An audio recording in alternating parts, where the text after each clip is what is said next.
Okay. Thank you, House Thank you, Honorable Farhana. They haven't started.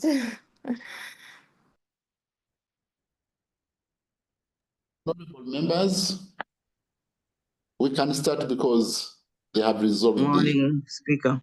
Good morning, everyone. Good morning, Honorable Speaker. Morning. Good morning, everyone.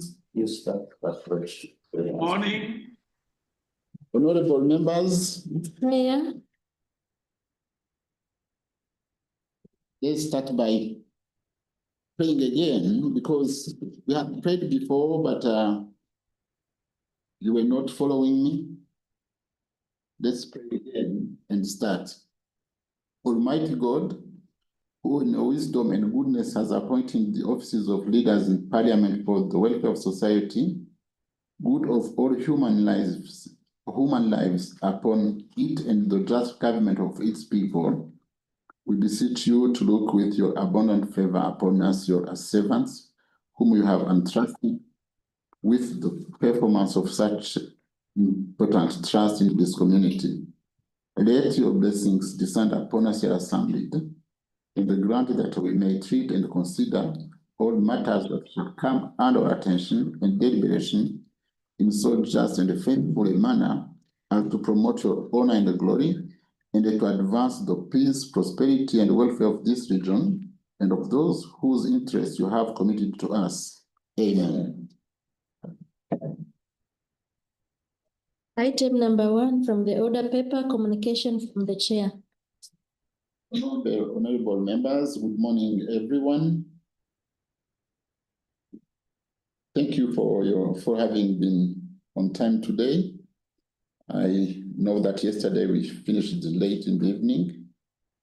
And as you can see, the program we had before has changed.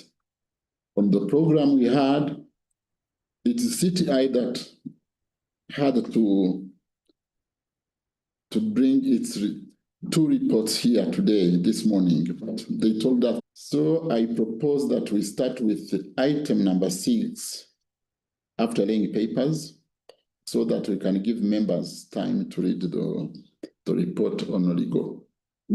Item number 2 from the order paper, laying of papers. Chair of Committee on Legal, Rules and Privilege, you can lay the report.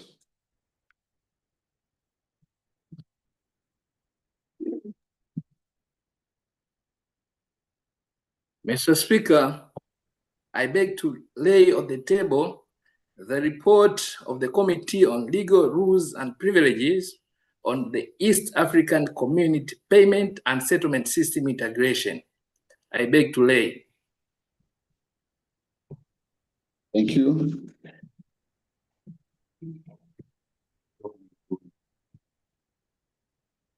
Roman 2. Chair of Committee on Agriculture, Tourism and Natural Resources, lay your report. Mr. Speaker, sir, I beg to lay the report of the Committee on Agriculture, Tourism and Natural Resources on agroecology within the EAC region. Mr. Speaker, I beg to lay. We proceed with item number 6 from the order paper, motion for a resolution of the Assembly urging the EAC Council of Ministers and partner states to promote agroecology to strengthen food sovereignty and food security. Motion.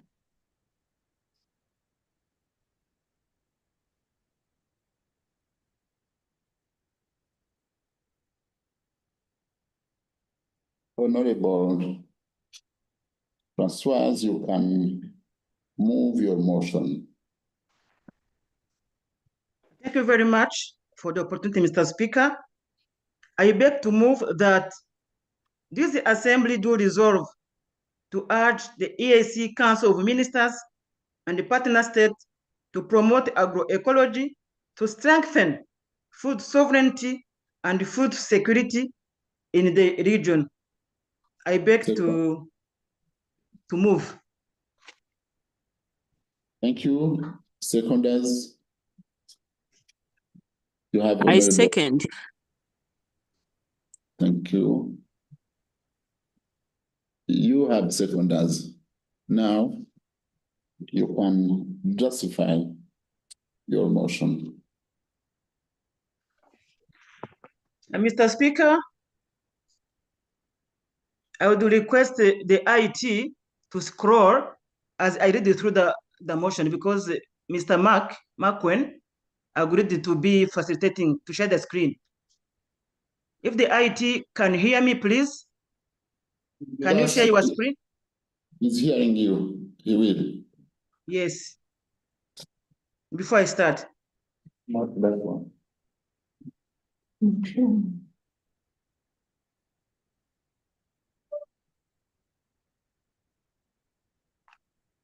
May I be starting as waiting for the screen? Yes, motion for a resolution of the Assembly urging the EAC Council of the Ministers and the partner states to promote agroecology to strengthen food sovereignty and food security. Moved under Articles 49 2D, 59(1), 105, and 110 of the Treaty and Rules of Procedure, Rule 26 of the Rules of Procedure of the Assembly. Whereas, under Article 105 of the treaty, partner states undertook to cooperate in the agricultural sector to achieve food security and rational agricultural production within the community by ensuring food sufficiency, increasing the production of crops for domestic consumption and export, and whereas prioritizing agroecology and sustainable agricultural practices is fundamental to ensuring food security, environmental sustainability, and climate resilience within the community, aware that agroecology emphasizes improving the livelihoods and well-being of farmers, workers, and communities involved in food production, noting that agriculture is the mainstay of EAC economies, contributing on average 27% of GDP and employing over 70%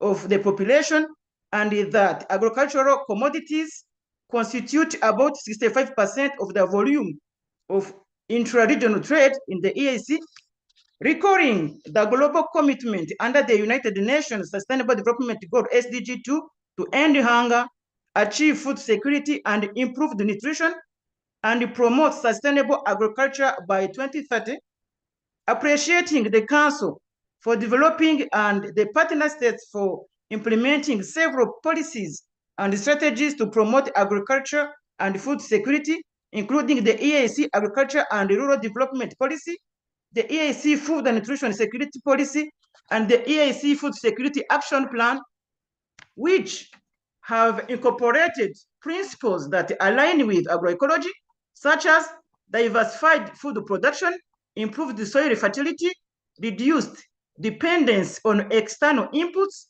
adoption of climate-smart agriculture, and enhanced resilience to climate shocks, acknowledging with gratitude the technical and financial support provided by the Food and Agriculture Organization of the United Nations, FAO, and the Center for Food and Adequate Living Rights, CFROT, to the Community on Agriculture, Tourism, and Natural Resources to facilitate enhancement of the capacity of the members in agroecology and food system transformation, recognizing with appreciation the partner states that have adopted the national agroecology strategies designed to strengthen national food system policies, but agroecology on the policy agenda and address issues from agricultural production to natural resource management, value chains, and markets, convinced that promoting agroecology contributes to empowering communities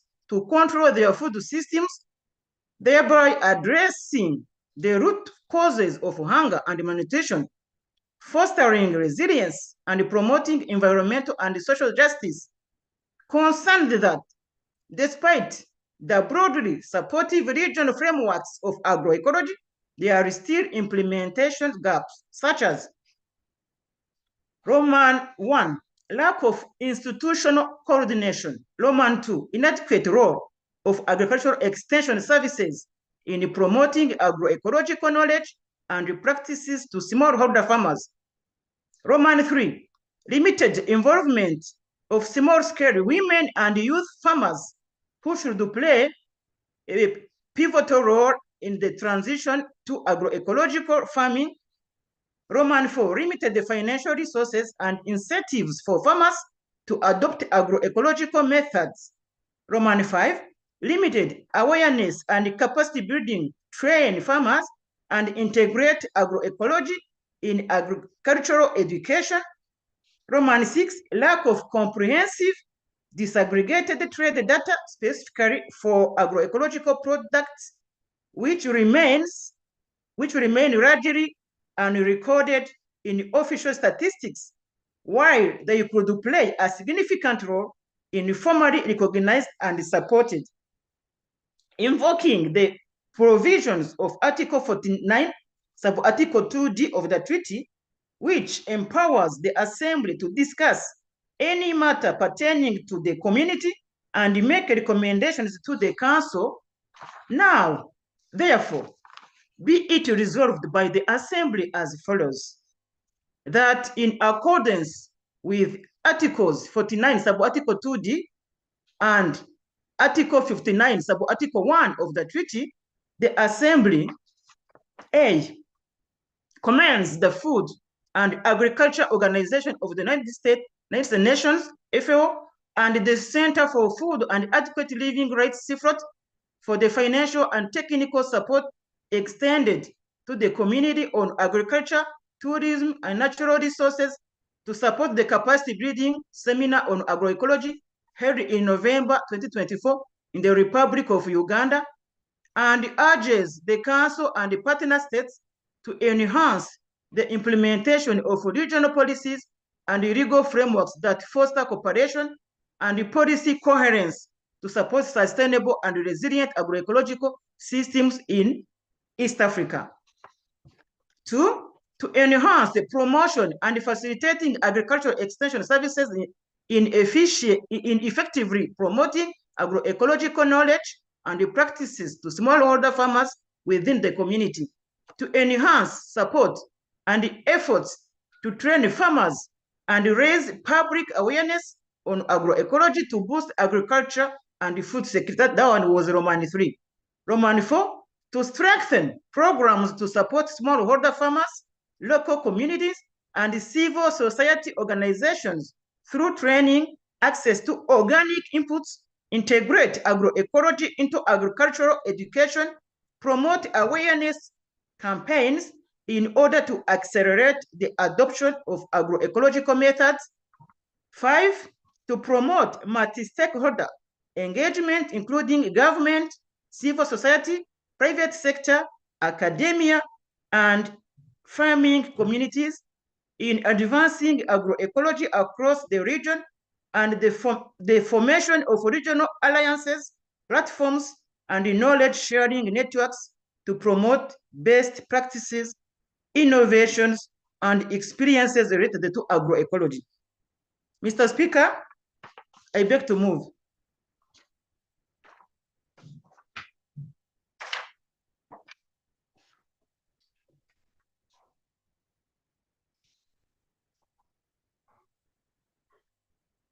Am I audible?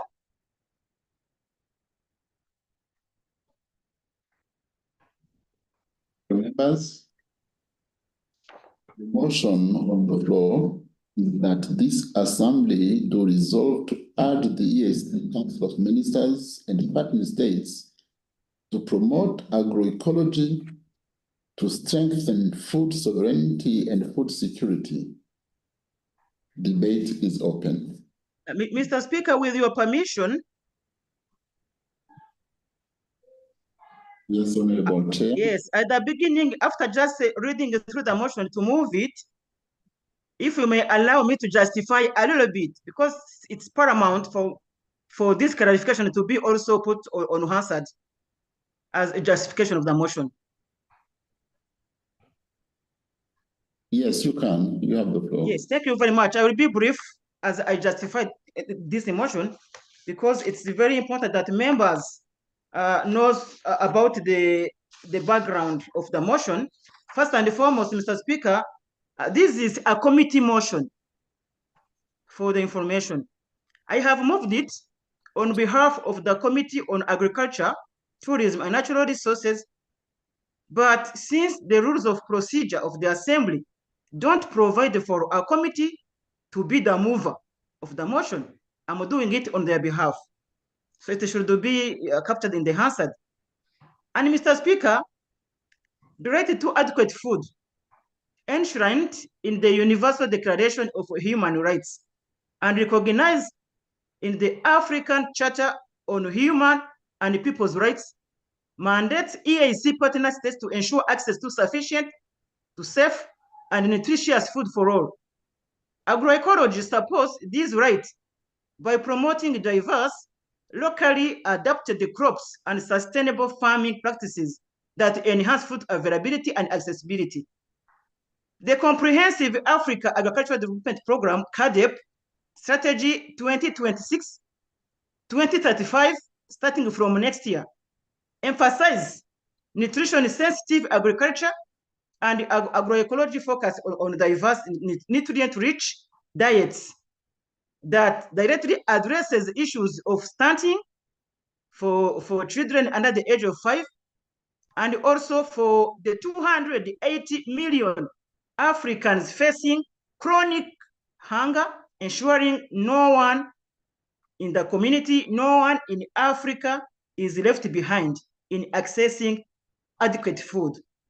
So this Kampala Declaration also that accompanied the CADEP strategy of January 2025 commit EAC partner states to sustainable, inclusive food systems, targeting a 50% reduction in post-harvest losses and 30% of agricultural land under sustainable management by 2035. Remember, this House already approved a resolution for EAC partner states to cater for harvest, to reduce losses, and also to reduce wastage of agricultural products in this region. Agroecology aligns with these goals by fostering biodiversity, soil health, and climate resilient practices in support to declarations and also this strategy of the triple intra-African trade and raise locally processed food to 35% of agri-food GDP. And it ensures equitable food systems that leave no one behind, particularly marginalized rural communities that need our advocacy as members of parliament. Again, Mr. Speaker, women produce 80% of Africa's food, yet face systemic barriers in land access and resources. So the Kampala Declaration prioritizes inclusivity, targeting 30% women's participation in agri-food value chains by 2035. Aware that gender disparities and social norms can hinder women's full participation in agroecological practices, access to resources, and decision-making processes, and we recognize that climate change impacts men and women differently, with women often being more vulnerable due to limited access to productive resources, services, and also information.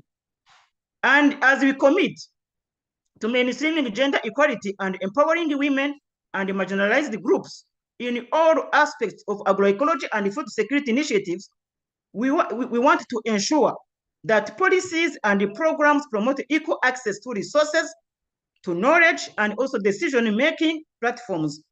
As I wind up, agroecology empowers women farmers through low-cost, community-based practices like seed saving and intercropping, aligning with their traditional roles.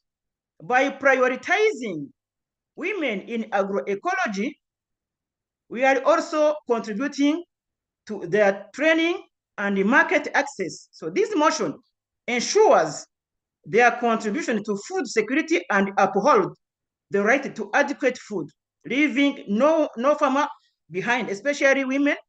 And also we want to go through the agricultural transformation.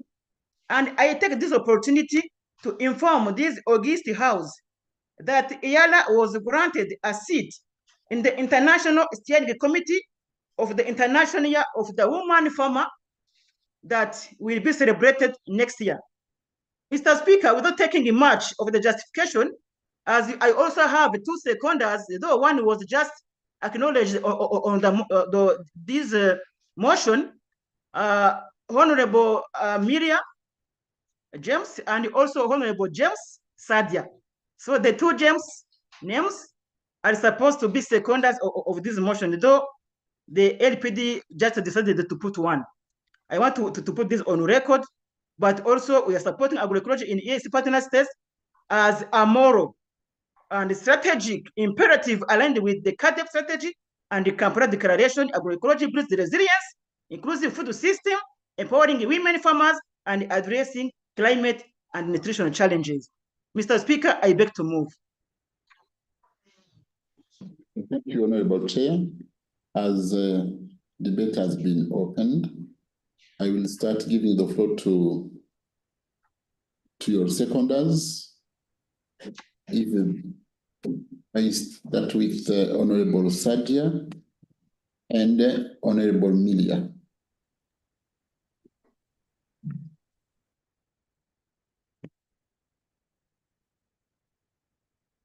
Are they around?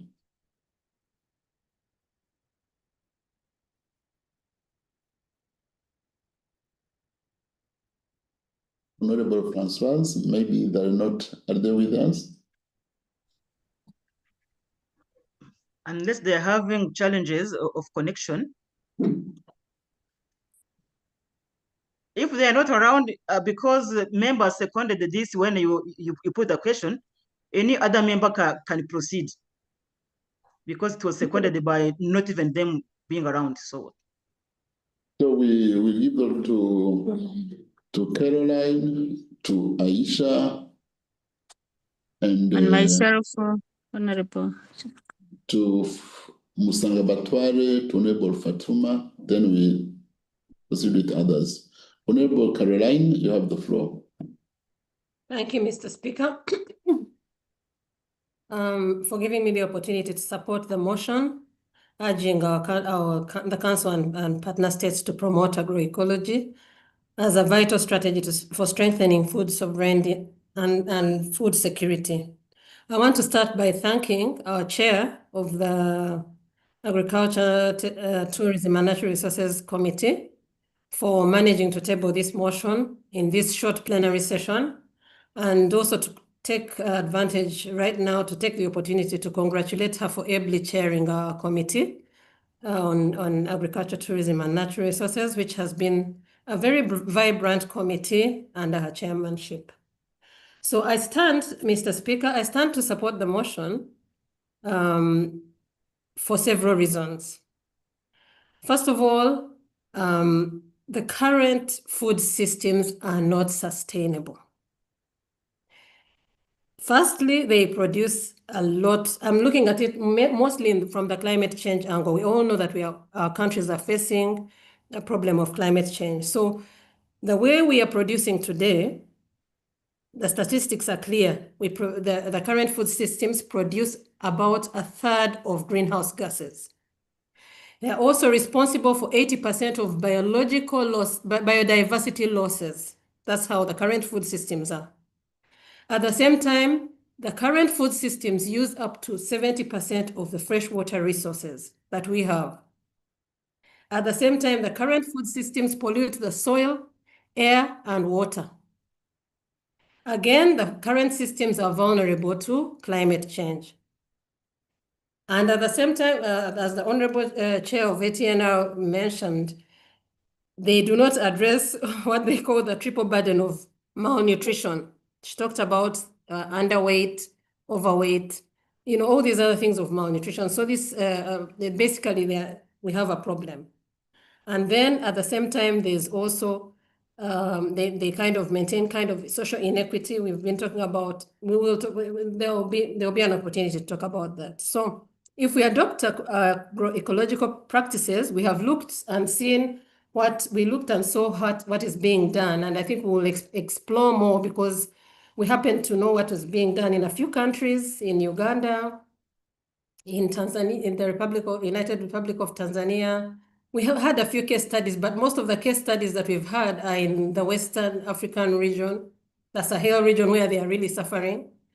But we know that there are pockets of activities that are being done within our countries, but we want to have it as a cohesive, coherent strategy that is being promoted, because it provides solutions. At least I'll look at just mainly the solutions in combating climate change through various methods, including by improving soil health, sustainable use of water, and also with the pests and disease management. Because right now with climate change, new pests are coming, new diseases, and we don't want to rely on pesticides. So by using agroecological practices, we can be able to deal with these pests and the diseases, and also with resilient extreme weather events. So one of the issues that comes about is that there were issues to do with the current food systems that there was a bit of worry that the food mass production is not possible through agroecology. But again, that comes back to the investment that is put into promoting it. If the same investment that has been put into promoting the current health systems is taken into our research and development in agroecological practices, then the production to scale will also be possible. So I think, let me stop there, but just to again emphasize that by adopting agroecological practices, communities can contribute to climate change mitigation and while promoting sustainable food systems and environmental health. With those few remarks, I submit and I support the motion. Thank you, Mr. Speaker. Thank you, Honorable Caroline. The next is Honorable Aisha. Thank you, Right Honorable Speaker, for giving me this opportunity.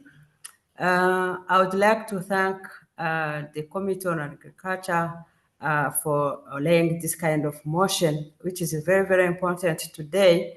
While we're talking about these modern agriculture practices, we have also to understand what are the ecological processes which have been harmed by those traditional agriculture practices by this deforestation, water pollution, but also the greenhouse emission, which led to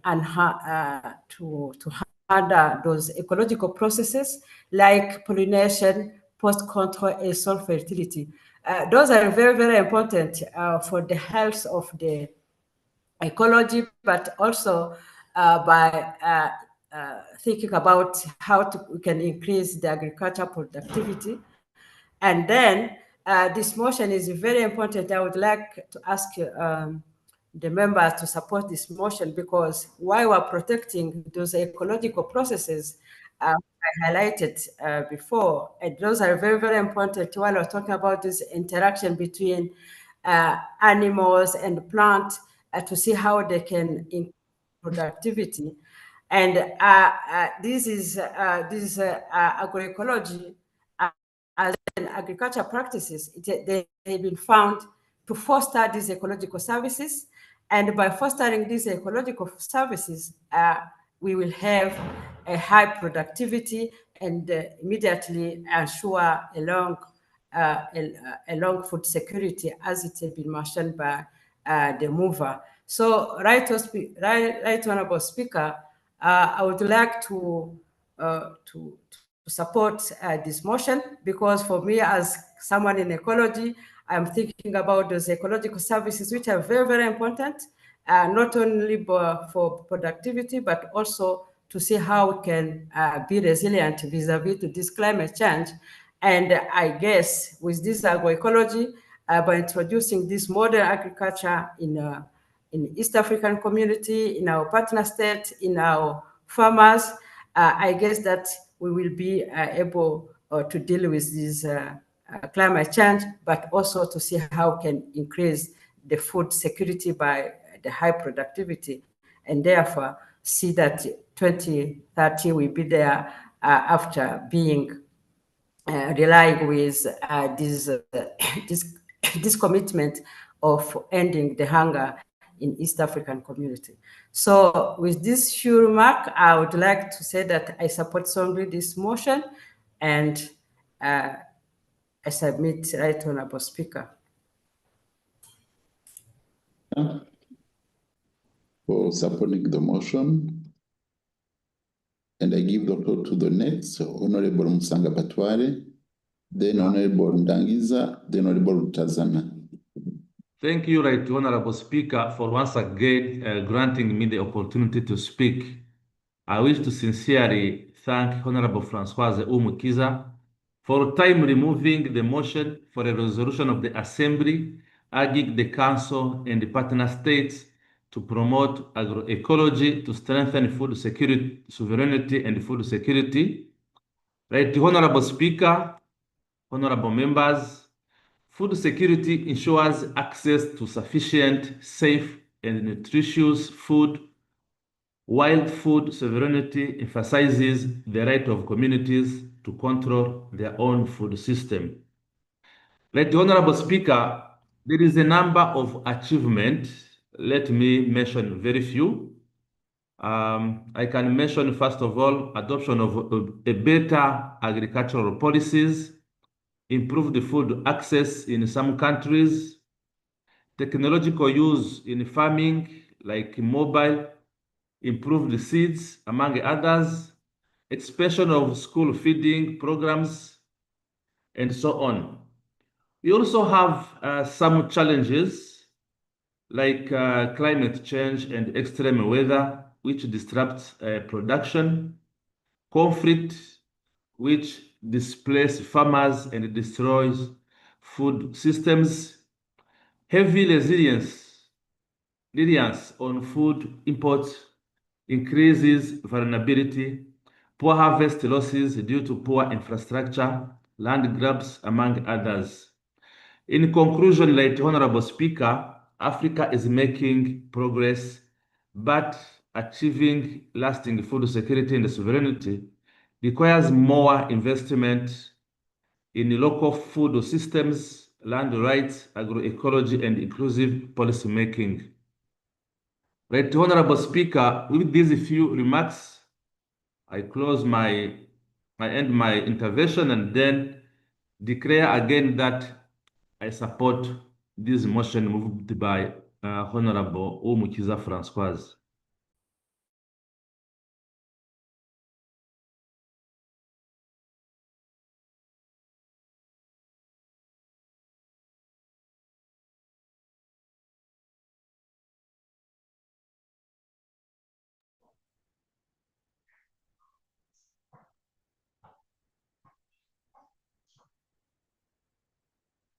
Sorry, I had said that the next is Honorable Ndangiza, and after Honorable Ndangiza, you have Honorable Tazana, then Honorable Marie Mugenyi.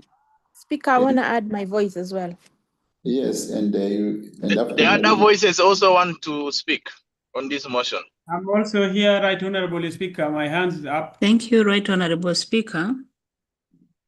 At the outset, I would like to start by thanking Honorable Françoise Umukiza, the chairperson of Agriculture.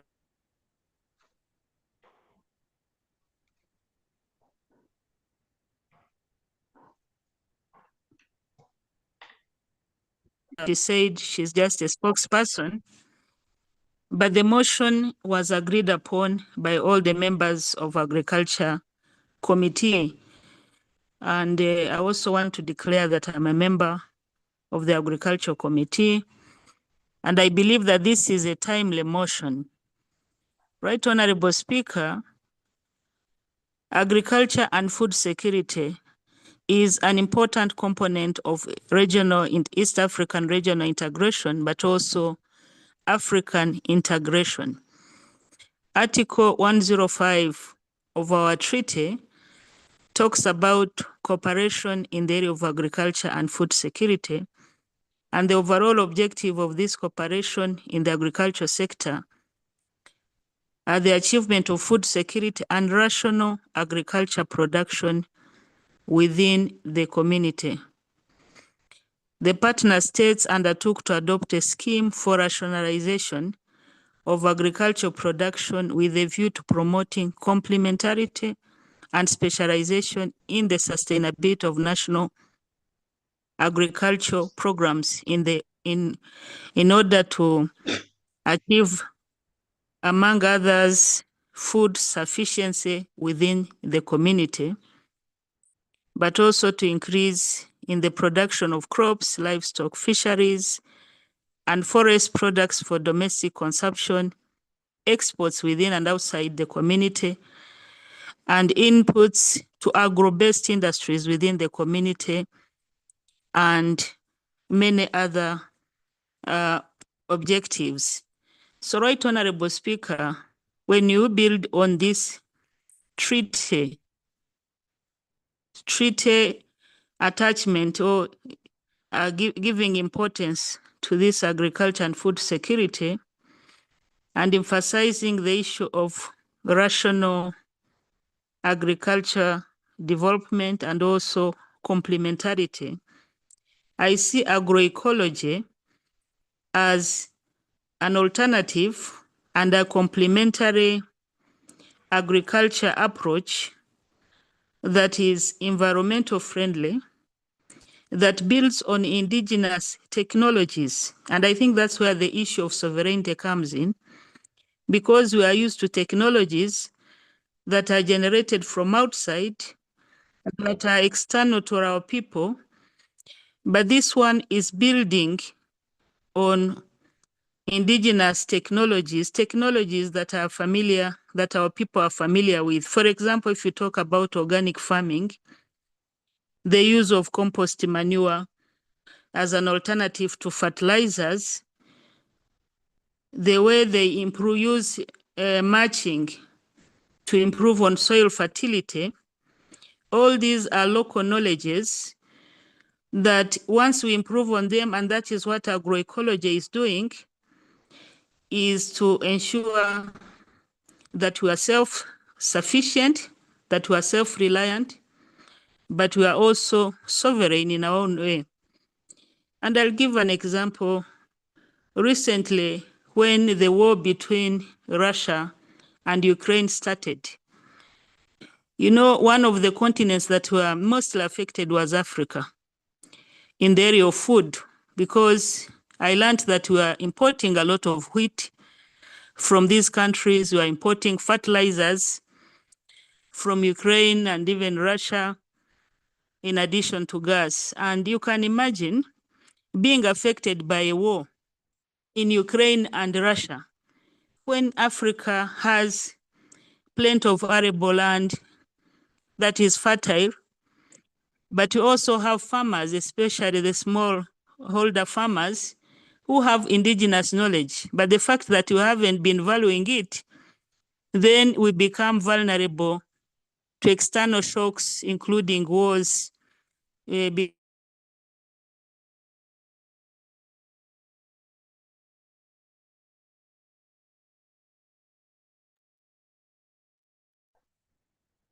By embracing agroecology, we should be able to address some of these issues. We should be, as Africans and East Africa. Mr. Speaker, procedure, because I'm the one taking, you know, the inputs of members for recognition. Mheshimiwa Ambassador Fatuma, network is lagging, sometimes cut. So if she's cut, she has to repeat the sentence so that we can understand for answer the purpose. Where was it cut so that I know where to start from? Yes, after we were affected mostly, the following sentence was not captured as Africans. Yeah, thank you, Honorable Francoise. I was just giving an example of the Ukraine and the Russian war that affected Africa, including East Africa, in the area of food security, because we've been so much reliant on fertilizers and also some foods like wheat. And for me, I thought this was a lesson learned for Africa and East Africa in particular, that in future we shouldn't be affected by these external shocks and wars. And that's where I connect it with this agroecology, ecology, that prides or maybe values local knowledge in areas of farming, including organic farming. And I was also giving an example of trying to promote organic fertilizers, seed security. East Africa and Africa in general is importing a lot of seed, and yet our grandfathers and mothers used to produce their own seed. And I believe all these are areas where agroecology can support our farmers. It is a holistic approach that applies ecological principles. It interacts, it optimizes interaction with agricultural systems. Agroecology also is contributing to incomes. So there is also an element of economic empowerment of our people, including the smallholder farmers who are mainly women, but it can also create jobs for the youth of East Africa. So without taking much of the time, I just wanted to emphasize that this is an important technology that is building on our indigenous systems, but it also has an element of science. So we see science and practice together. And I remember in November when we were in Kampala, after undertaking a capacity building activity with the support of FAO and other key stakeholders, we were taken because, you know, when you interact or interrogate some of these terminologies in a boardroom, sometimes it is far-fetched. But we were taken to a place called Mokono, where we interacted with farmers. A lady, highly educated, she has a lot of experience in many things, but she decided to focus on agroecology. And we enjoyed breakfast in her farm, very delicious sweet bananas and food that you could see that was secure food for our health. And as if that was not enough, we also visited another area not far from Mokono. I think it's close to Gayaza, when we visited a restaurant, agroecology restaurant. But the food we enjoyed, from fruits, from vegetables, I wish we were all there to enjoy and see what agroecology means, even in our in our own nutrition, but also our own health, because nowadays there is a lot of fast food, so many food that is affected by chemicals, pesticides that are not good for us, and we might even be getting so many diseases today as a result of this nutrition because of the technologies that we are importing. So in short, I just want to say, let us support it. This is a good approach to agriculture and farming. And I want to urge EAC to come up with a policy and a strategy on agroecology. I know in some of our partner states it's happening, but for harmonization purposes, it's important that we take a common approach. As East Africa, we shouldn't shy away from these new technologies, especially when they prioritize the knowledge of our people. And of course, we have to be cautious. We don't have to take everything. We can pick, and we can pick the best out of everything that works for our people, and what we think doesn't work for us, we leave it out. So with those remarks, I want to once again support the motion. Thank you, Honorable Speaker. Thank you, Honorable Ndangiza. We have the next to support, who is Rutazana Francine. Please try to be brief to allow others items to have a chance. Thank you very much, Right Honorable Speaker. I start by thanking the Honorable Francoise for a timely motion, which is reviving our mind on how we can go with the ecology, agroecology, which in my mind is referring to the food for good health. And for me, good health in our days is referring to the use of organic farming rather than going for the use of the GMO farming. When we see how, for example, people from the north, the Western people in the countries, when they want to have a collaborate with, have partnership with our countries, they come in our countries and see the farmers who are using the organic method for producing what they want them to be exported.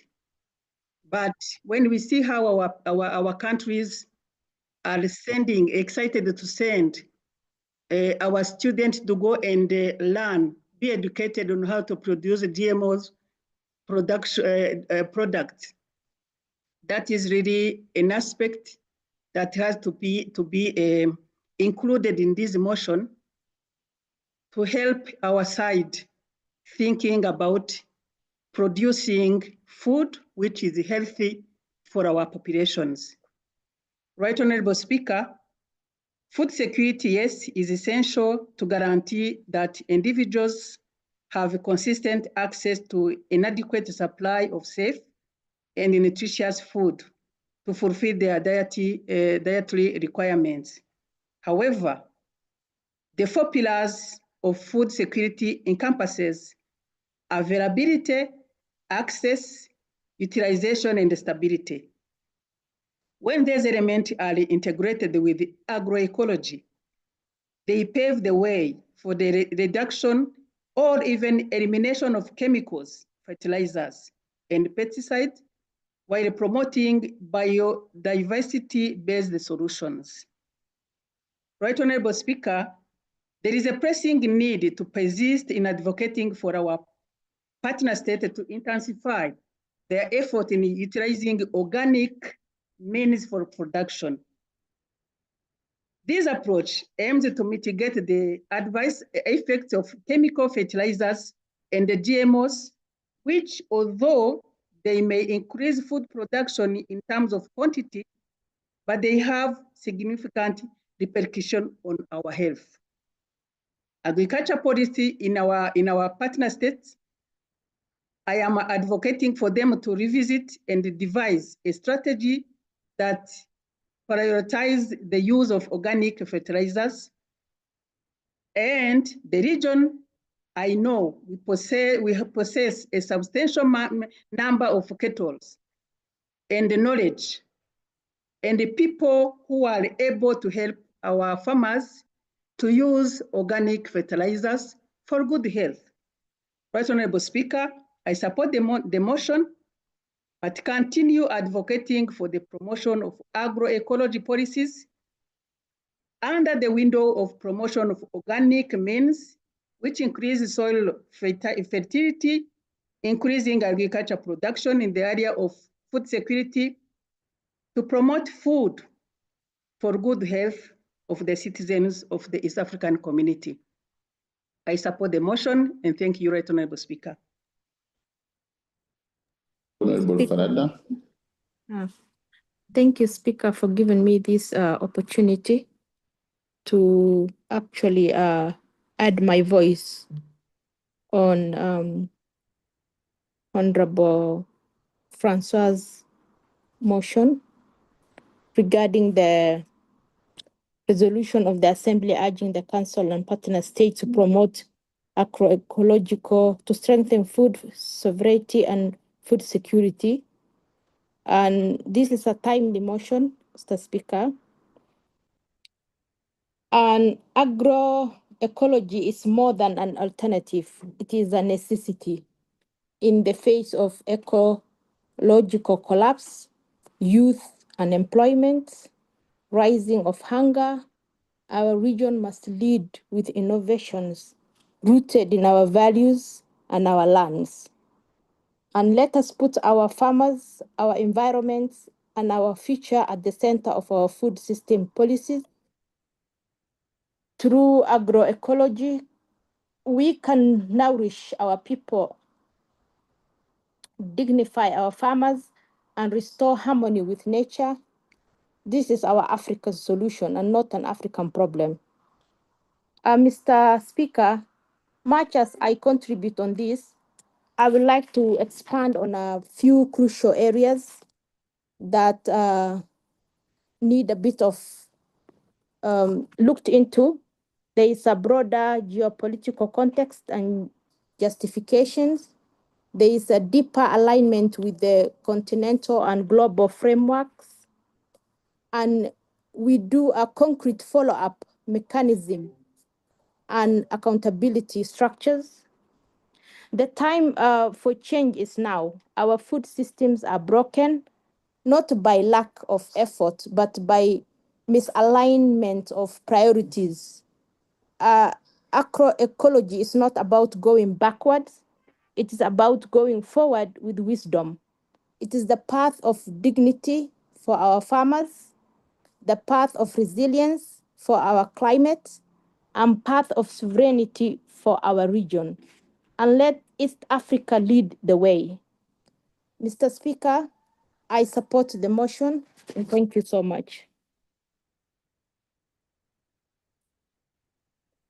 Thank you, Honorable Falada, and the honorable members again.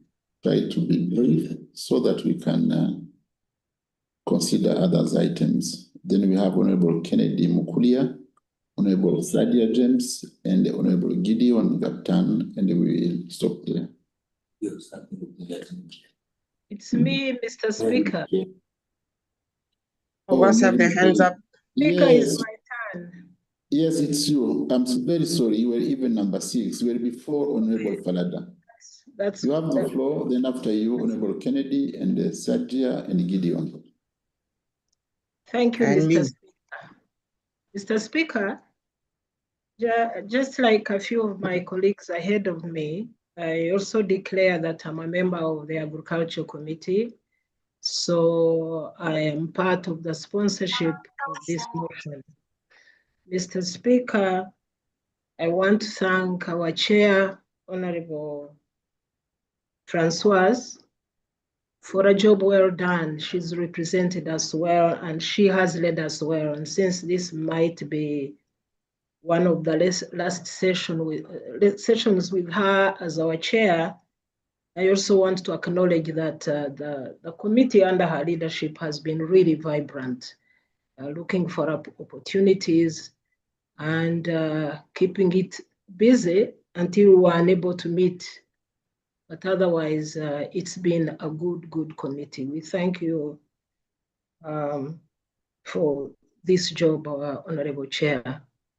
Mr. Speaker, agroecology combines agriculture and ecology, focusing not just on food production, but on how farming interacts with the environment, society, and culture.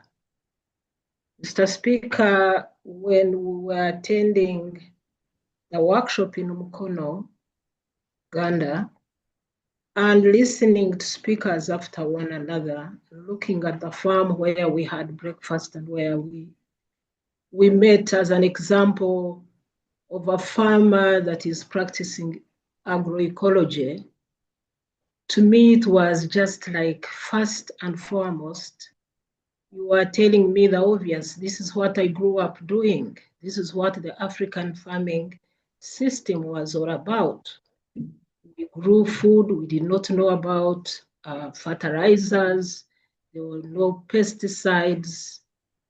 And in most cases, up to now, we still use available manure, and also the interaction of animals and crops, trees and different nature, limited weeding, and not cleaning the land completely. These are our farming systems. So to me, it was like the world finally has recognized the African way of life and farming, and how farming is part and parcel of our cultures, whether crop or animals or whatever. So it's a good system, and one can go on and on about it. And since you have cautioned us about time, I will not dwell much on the privileges or the advantages of agroecology. I'm going instead to go on the other side, because everyone that supports this motion is definitely going to be highlighting what the presenter or the mover of the motion has said. But what I would like to do is to caution that we must also be aware of the possible challenges. These possible challenges might include lower yields, and our governments, our ministries of agriculture, must be ready to deal with this. In a world where agricultural yield is paramount, with growing populations, and when you look at our particular situation in Africa, you realize that our young group is even bigger than the older group. We keep increasing from down, getting fewer at the top. So that means that our populations are increasing, and agriculture is our mainstay. So unless we really come up with support systems, right training for our farmers, and very well and solid researched policies, agricultural policies, we may face the problem of lowering our yields when the food demand is even higher, and when it needs, in other words, I'm saying this is a good system, and I wish this indeed could be kept. But I'm saying there is a lot that needs to be done in order for agroecology to produce enough food that will be able to sustain our growing populations. The other issue would be training our farmers. Train them in such a way that they will know how to increase their yield, given the fact that now they are limited on adding artificial fertilizers and so on. And what about those parts of Africa or of the world where the soil fertility is lower and where there is limited access, for example, to manure from animals? Look at an example of the Sahel region, where I once went for a meeting. I remember it was in Mali, somewhere towards the north, in Timbuktu, if I can precisely remember the place. And we visited the farmers there.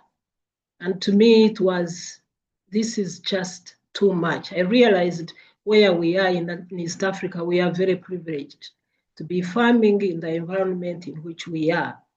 But there are farming conditions, soils, the dryness of the land, the shortage of water, where you think something that is more drastic, that has, just like people in the deserts are using the desert to produce food, there you need more technology, more machinery, more research that goes beyond just agroecology, but is willing to add in more than what agroecology presents to us right now.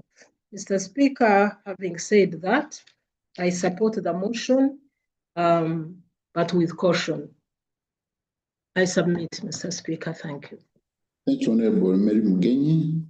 It is now 12, and as I can see, we have many members who would like to support this motion. And if we give the floor to all of them, we will not be able to put the question, and when we have others items that have to be given a chance. So no, Point of information, right, Honorable Speaker? Yes. Just to allay the fears you have, because we have another report related to agroecology. I believe with this debate on this motion, which is also related to the debate, we shall save time on the debate on the report. Thank you, Honorable Speaker. Thank you. Another information as the mover, Mr. Speaker, is that Honorable Sadia is online, and Honorable Miria James also noticed that he got challenge of connection, but once he's given the floor, he can also open the mic. Thank you. Thank you. So now we give the floor to Honorable Sadia and Honorable Mukuria Kennedy and Honorable Gideon. If honorable members, you can allow and understand if maybe stop there and continue proceeding to the next item. Honorable Sadia, you have the floor.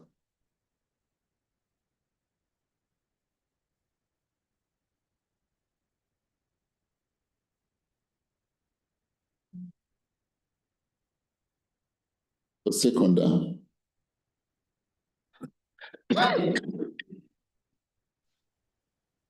Thank you, Honorable Speaker, for giving me the opportunity again.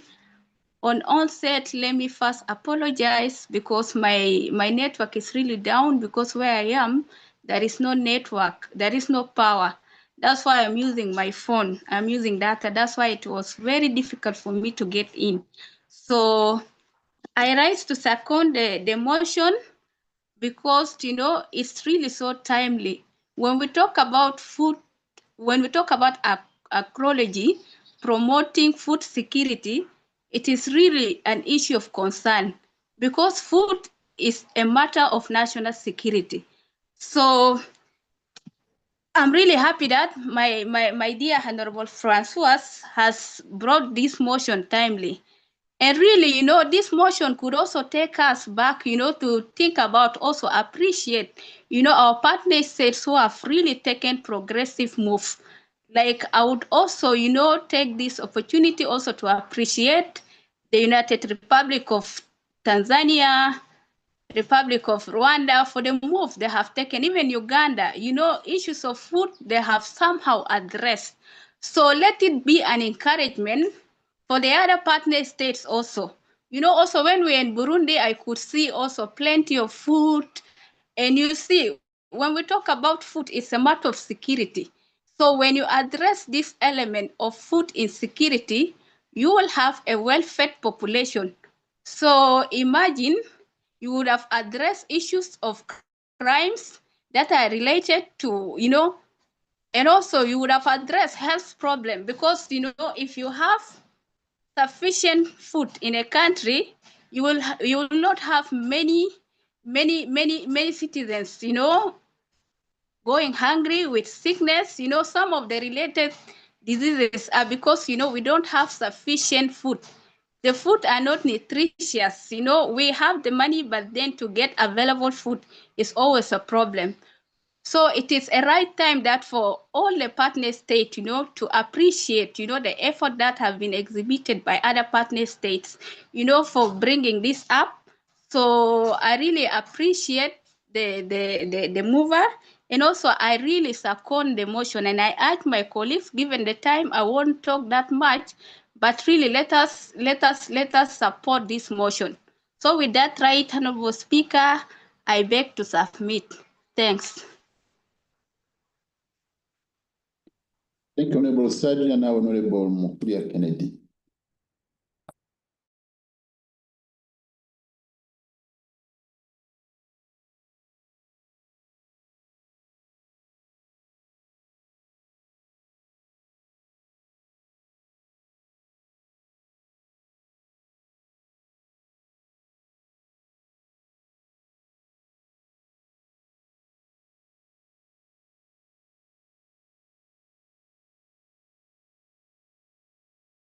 Not reachable. Let's go to Honorable Gideon.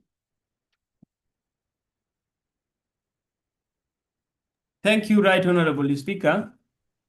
Let me declare that I am the member of this committee on agriculture, tourism, and natural resources. I would like to support our motion as mentioned by the chair. And I want to thank our chair for being the best chair to this committee at this time. She has been doing a lot of work. Right Honorable Speaker, I believe in a theory that relying on the external knowledge in terms of science, technology, and innovation is dangerous to food production in our region and in our own communities. We have proven it that it is very difficult for us to progress using other languages as mediums of introduction to technologies. We have seen the huge difference between those countries that are relying on their indigenous languages in how they advance in technology and science. For us to have sufficient healthy or safe food and sustainable food systems, we need to promote our own knowledge. Right Honorable Speaker, the movement, the social movement that is advocating for agroecology, for food sovereignty and food security is a movement that we need to support as parliamentarians or as regional parliaments. For us to be able to exit from being colonized in our food systems, we need freedom. Agroecology is both a science and practice that is accessible to us at our local levels. The gap between the industrialized farms and the rural farming systems is so huge. So we need to begin to think, how do we bridge that kind of a gap? How do we protect our local heritage in terms of food systems? How do we promote our local seeds? Because we cannot lose everything. Losing everything in terms of seed development, in soil erosion that interferes with the diversity, is going to be a permanent or perpetual food insecurity to us in the region. We may be looking for huge, massive production of food that may not be so much healthy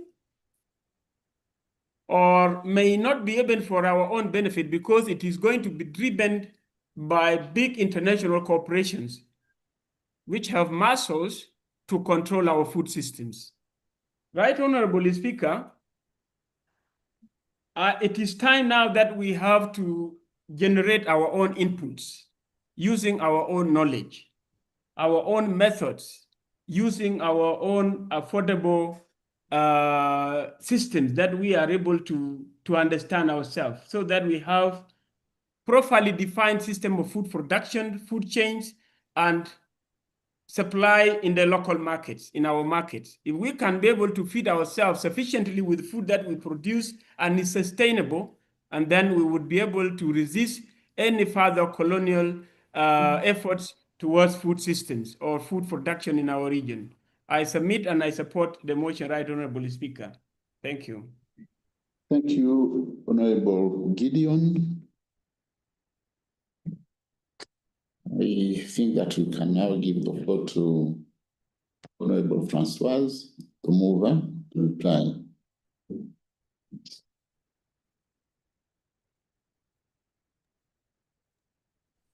Mr. Speaker, Right Honorable Speaker, there was Honorable Guy.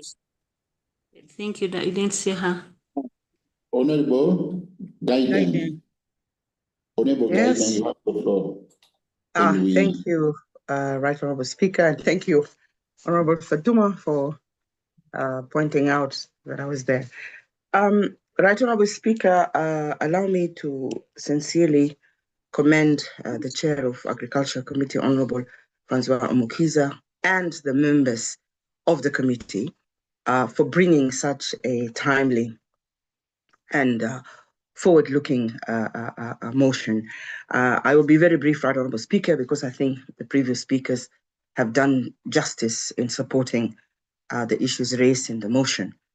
Now, the motion, Right Honorable Speaker, does not only present challenges, but also offers a roadmap for a more sustainable and reliant agricultural future in the EAC. It is anchored, of course, on Article 105 of the treaty, which commits partner states to cooperate in agriculture, and also Article 110, which calls for harmonization. While this motion, Right Honorable Speaker, points out the challenges and gaps in implementing agroecology, I'd like to just stress three very brief points, Right Honorable Speaker. Agroecology is not just to improve food security, but it also advances food sovereignty. And I think it's ably presented in the motion. And how does it do that? By returning the control of the food systems to the people in the community, especially women and small handler farmers. And it also enables for people not just to feed themselves, but feed themselves with dignity and cultural relevance. Secondly, Right Honorable Speaker, agriculture also, it does improve and strengthen economic resilience by us reducing the dependency on imports and foreign controlled seeds. We open up local value chains and boost intra-regional trade. But to succeed, Right Honorable Speaker, there has to be a central development priority. And I think one of the speakers mentioned that. I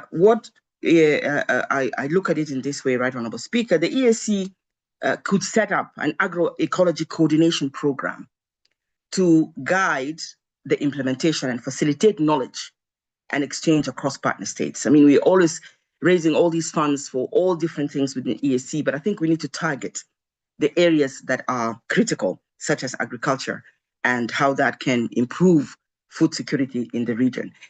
We can also create an agroecology innovation fund. All of these different money that we raise, we could target this area.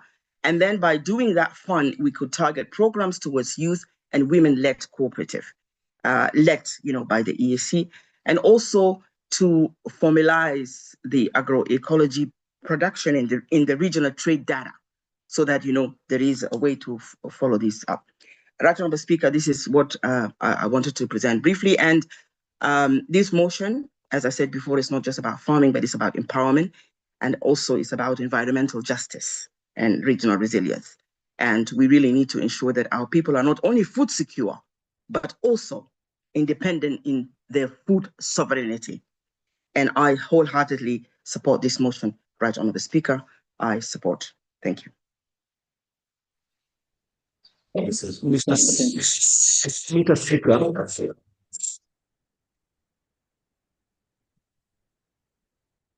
I second. Who's there? I raised my hand. Oh, no, the hand I am seeing Saidi is Kibeya. from Saidi Kibeya, and who's that? Yes, Mr. Speaker, sir. Yes, Honorable Saidi. I would like to add my concern or my comment about this motion.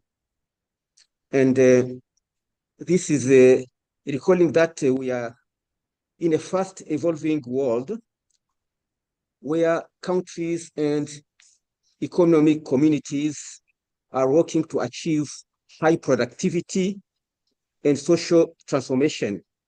While in our region,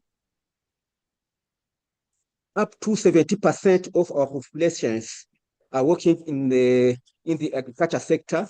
Still, we are importing wheat, sunflower oil, and so on as food products. Recalling that priority target for the EAC Agenda 2050 are targeting to constitute an upper middle income economy in the EAC region. And the motion recognized that the Council adopted, among others, the EAC Agriculture and Rural Development Policy and Strategy 2005-2030, as well as within the Industrial Development Strategy, agro-processing and fertilizers are key priority sectors to be developed in the region. We can here commend some countries who are doing many efforts in producing organic chemical fertilizers, such as foaming industries in Burundi, foaming industries in Tanzania, with a huge amount to be produced as millions of tons per year. My concern, therefore, is what is the objective of this motion, where we are just targeting to commend the organizations who facilitated capacity building for the Agriculture Committee, while we have a report on agroecology where this aspect can be, I can say, addressed.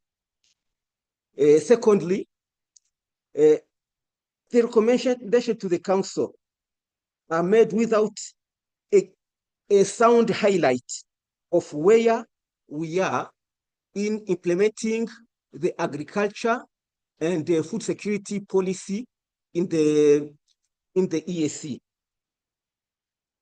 Recalling that we are 5 years ahead before reaching 2030 as the target of the policy and strategy that was cited here in this motion. And I'm thinking, what is the value addition for this motion at this right time? Recalling that many aspects of principles may be embedded in the agriculture strategy and rural development policy for the EAC. I'm here to ask the promoters of this, the mover of this motion, to explain so that we can be convinced about the value addition of this motion for this time, because we are going to recommend many aspects to the Council, while in November, we put a motion for investment fund, for example, to support innovation, to support new initiatives in the region. So let us keep priority to the assessment of the existing policy so that this aspect of agroecology can come to be addressed when the policy will be assessed about its implementation or the weaknesses that will be observed therefore. Thank you, Mr. Speaker. I submit.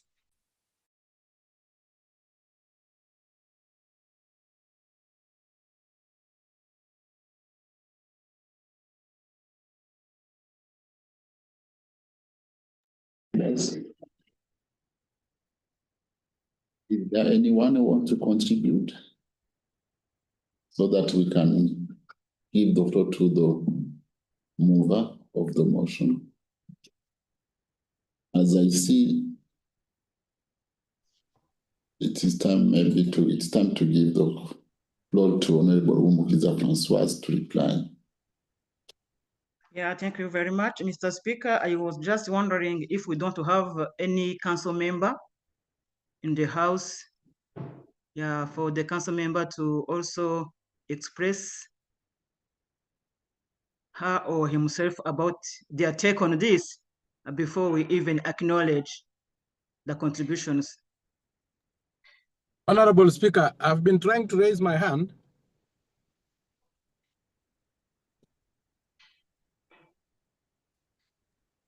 It's Honorable Sanko, we hadn't seen you.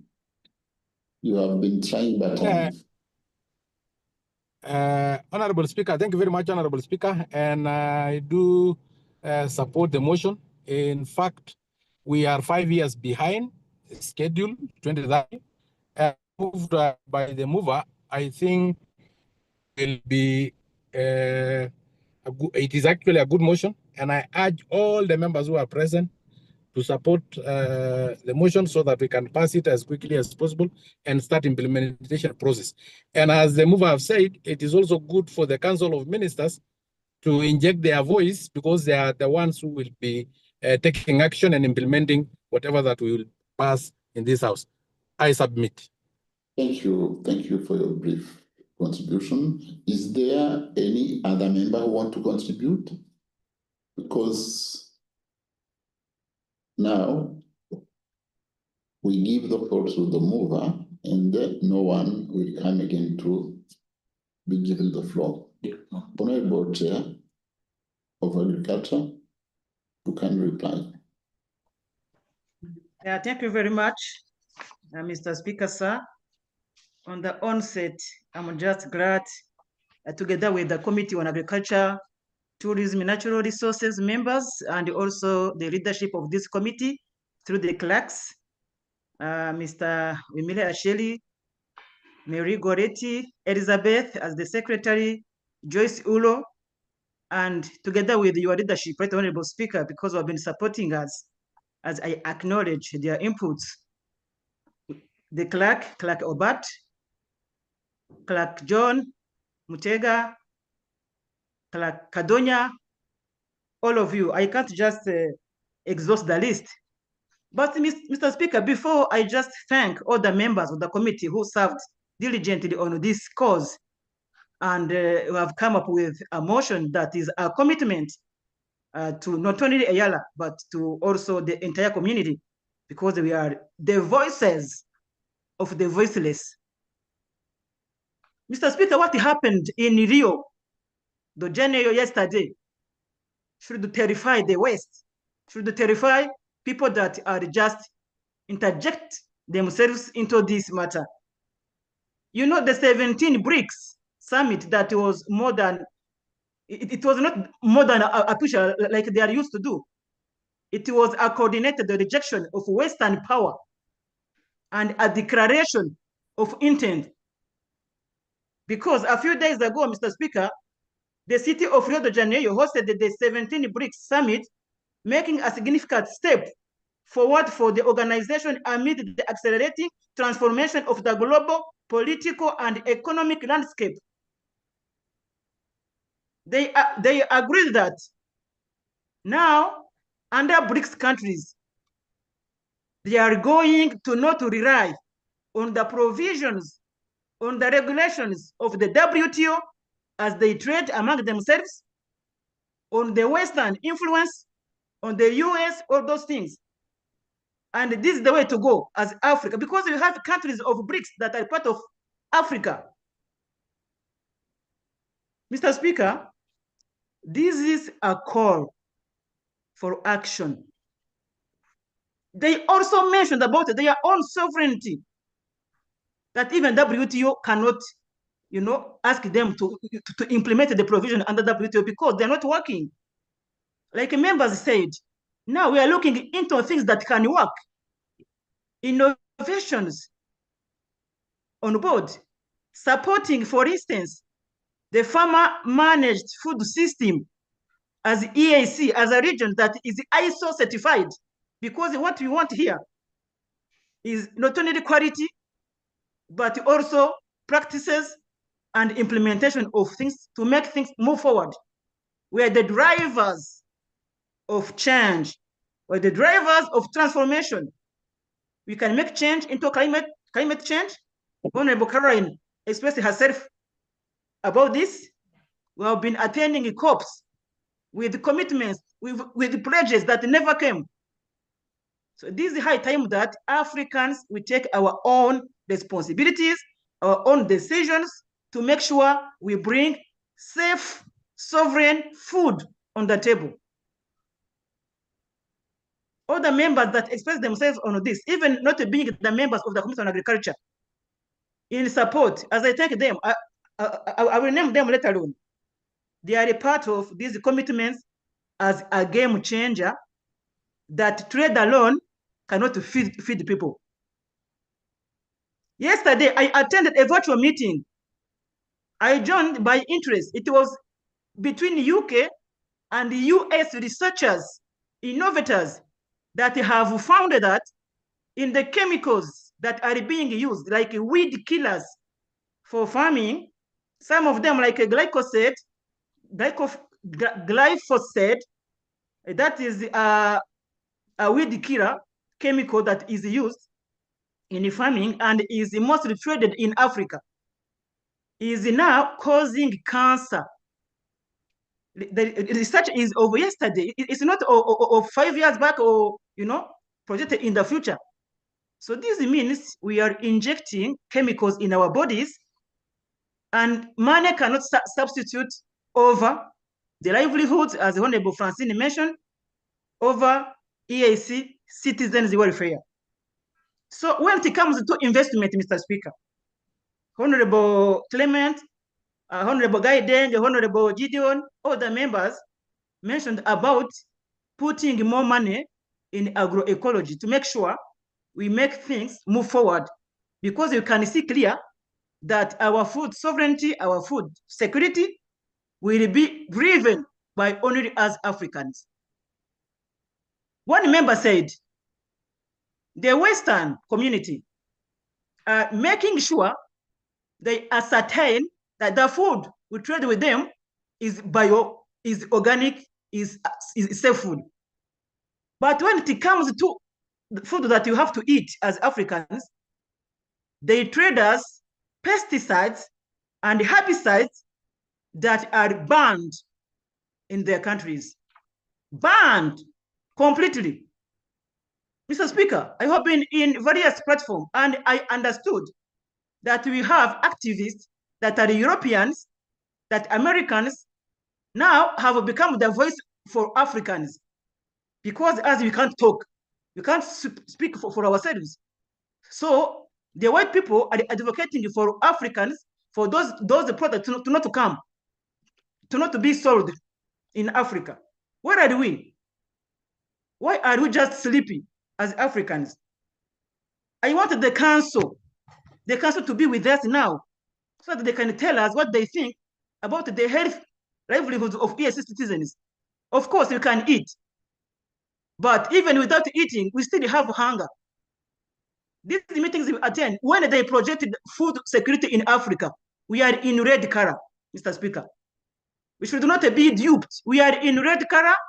We are not even in yellow like some countries of Asia are. We are in red color, not in green, not even in yellow, because there are 3 stages. It's high time that we get rid of these new colonialism, as mentioned by Honorable Gideon, and initiate our own farming system, because more than 60% of African land is arable land. It's a fertile land. We can move forward with this. So allow me now to thank members, starting from the members of the committee as a whole, because we could not have time to accommodate all of you, Mr. Speaker. And as I registered the commitment of members, since this is our last committee work together, I will just have to mention the names.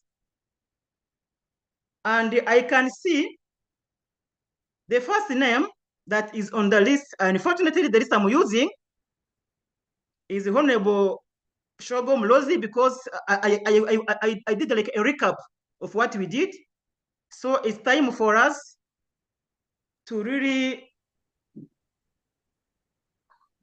remember her work. She should have also intervened in this motion, I'm sure. And then may her soul continue to rest in peace. I immediately go with Honorable Gladness, Honorable Anastasia Manirambona, Honorable Dr. Makame, Honorable Machano, Ali Machano, Honorable Gideon, Honorable Gabriel, Honorable Victor, Honorable Maina Mwangi, Honorable Zipora Kering, Honorable Ambassador Fatuma, Honorable Caroline Kayonga, Honorable Goretti, Honorable Dr. Wora, Honorable Stella, Honorable Ngate, Honorable Evariste, Honorable Amongi, Honorable Kadogo, Honorable Mary, Honorable Winnie. Mr. Speaker, I don't have words to appreciate their contribution, but I just keep them in my heart and pray God that they continue to work diligently with strength, with commitment, with dedication. In a special way, I thank Honorable Gideon.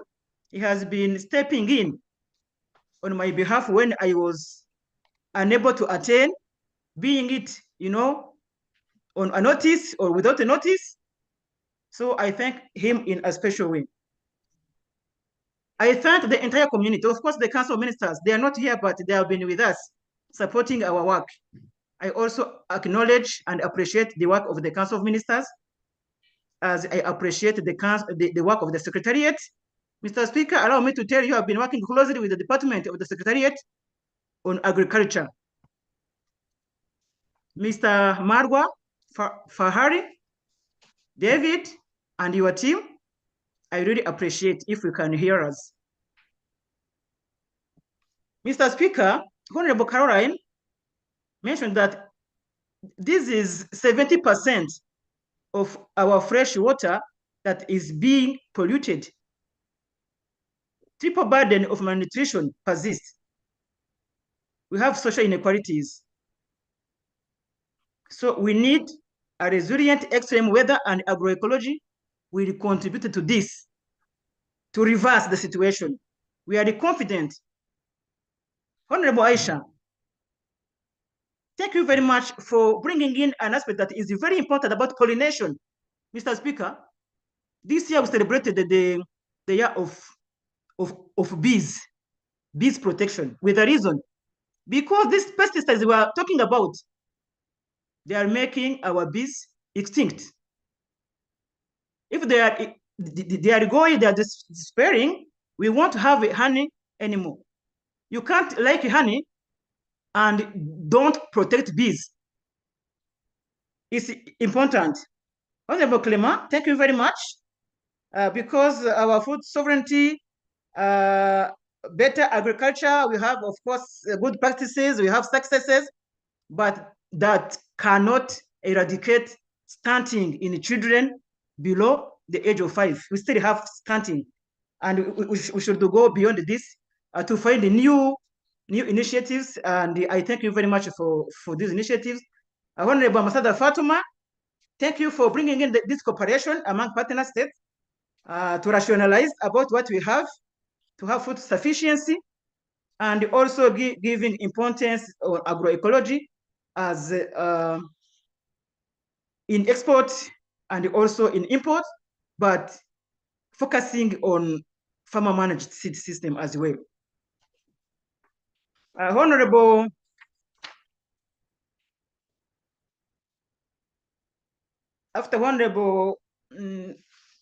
Fatuma, Honorable Francine, I have already mentioned about your contribution. Honorable Farhada, thank you very much. Of course, I liked your submission because you managed to put together that our agroecology is more than an alternative, which is true, because our lands, our future, our planet, our nature, they are interconnected.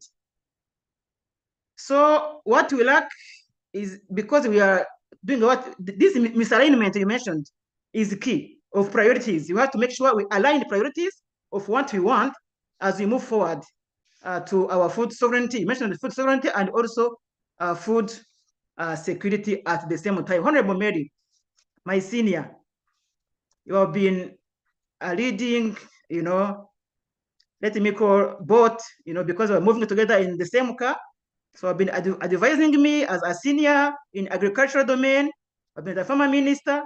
So thank you very much for your good advice and your good job as we're moving forward, and commitments to also continue to take this agenda forward. But for the issue of lower yields, as you said, of course, this is a motion of the assembly. The implementers are there. And with the investment, appropriate investment, Honorable Mary, through you, Right Honorable Speaker, if the same amount of money that is being invested in this conventional agriculture was invested in agroecology that supports humans, environment, that supports biodiversity, and everything across the world was invested in agriculture, we will be moving faster than we are now. Let them give it a try, and they will see. So training of our farmers was mentioned in the motion. This is what we call supporting to extension services. Those are people that will be supporting farmers. As this motion will be on board to support these systems. We're talking about training, of course.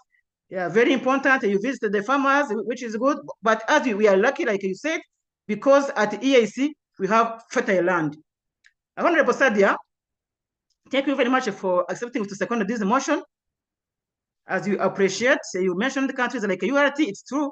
I was hoping Honorable James to be on board, but I think he's busy with the campaigns now. But he was to give some highlights on how Tanzania is now ahead in supporting farmer managed seed system. So thank you very much for tackling this. Honorable Gideon, I already mentioned about you, Honorable Guiding. I noticed that agroecology innovation fund is needed.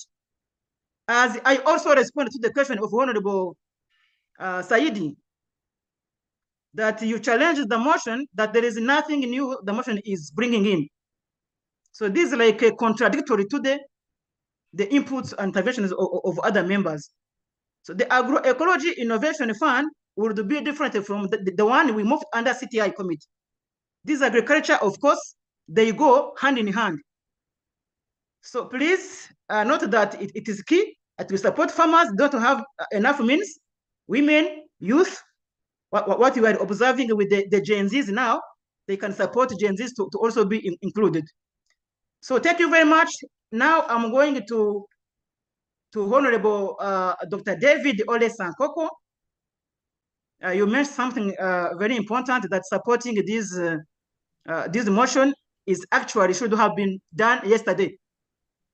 So thank you very much for bringing in this aspect of time as far as the motion is concerned. So I start now to acknowledge members so that we can clap for them like we are used to do. Honorable Caroline, I do like this. Honorable Dr. Aisha, Honorable Clement, Honorable Ambassador Fatuma Ndangiza, Honorable Francine, Honorable Farahada, Honorable Mary Mugenyi, Honorable Sadia, Honorable Gideon, Honorable Gaideng, Honorable Saidi Kibeya, then lastly but not least, the Honorable Dr. David Ole Sankoko. Thank you very much, the Honorable Speaker. I beg to submit. Honorable Chair, that we have to get new rules on virtual meetings, because what you're doing is an innovation and we could be using it in recognizing people. And for those who maybe do not know, Honorable Francoise has now, and is now, for us, an international expert. And everywhere she goes, she is carrying our Eala flag. She has been now every month in my office. We receive requests from different partners requesting us to allow her to participate virtually or physically, but every month. We receive requests from African Union initiatives, from United Nations initiative, European Union's regional initiatives. Thank you, Honorable Francois, for having been capable to convince that in Eala we have experts like you. If you can try also to introduce others, colleagues here, so that you could not be going there alone, because we have members who are also interested in this food and environment issues. Try to take their hand and introduce them to these international organizations and initiatives. With this, honorable members, the motion on the floor is that this assembly will resolve to urge the EAC Council of Ministers in the partner states to promote agroecology to strengthen food sovereignty and food security. I now put the question that those in favor, raise your hands.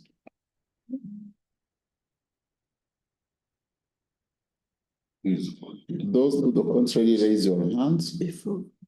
Those in favor, they have it. So we do this. Item number 3 in the order paper, report of the Committee on Legal Rules and Privileges on the East African Community Payment and Settlement Systems Integration. Motion. Chair of the Committee on Legal Rules and Privileges, move the motion. Honorable Speaker, I think some people have their hands up. My chair from CTI. And... You're right. I can see Honorable Suleimans and who's that? Honorable Caroline. Sorry, yes. it's a legacy hand. Sorry. It's just we haven't put down our hands. We had put them up. Thank you. Right, Honorable Speaker. We are sorry. Thank you. Honorable Honorable Shabal, you have the floor. Mr. Speaker, thank you for giving me this opportunity. I would just like to raise a matter on an issue of procedure. My committee has been considering two major bills. One is the East African Community Statistics Bureau, and the second one is the Standardization, Accreditation, and Conformity Assessment Bill of 2023. Both of these are council bills. And my committee has come up with a few minor amendments that actually improve the bill and are not substantive changes to the bill in any way or format. And we are requesting that we be accorded even half an hour with the council so that we can raise these issues and get them sorted out so that we can pass these bills during the current setting. Otherwise, when the committee changes, then these whole bills go back to step one. So, Mr. Speaker, we are requesting your indulgence to see if you can facilitate this so that we dispense with these two outstanding bills. That's the major thing that I would like to request, Mr. Speaker, sir. Thank you, Honorable Shabal. You will be on the agenda on Monday, and you will meet with the ministers in the morning at 9, because the plenary on Monday will be in the afternoon. Thank you, sir. At 11? Yes, 11 works, yes. For you, you have the chance to meet with the minister in the morning at 9, so that when we start the plenary, we should be. Okay. Meet. Very good. Now we thank you. Thank you very much. Chair of the Committee on Legal, you have the floor.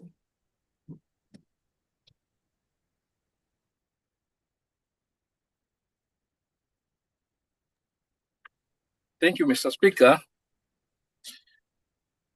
Can the report be displayed so that the members can see?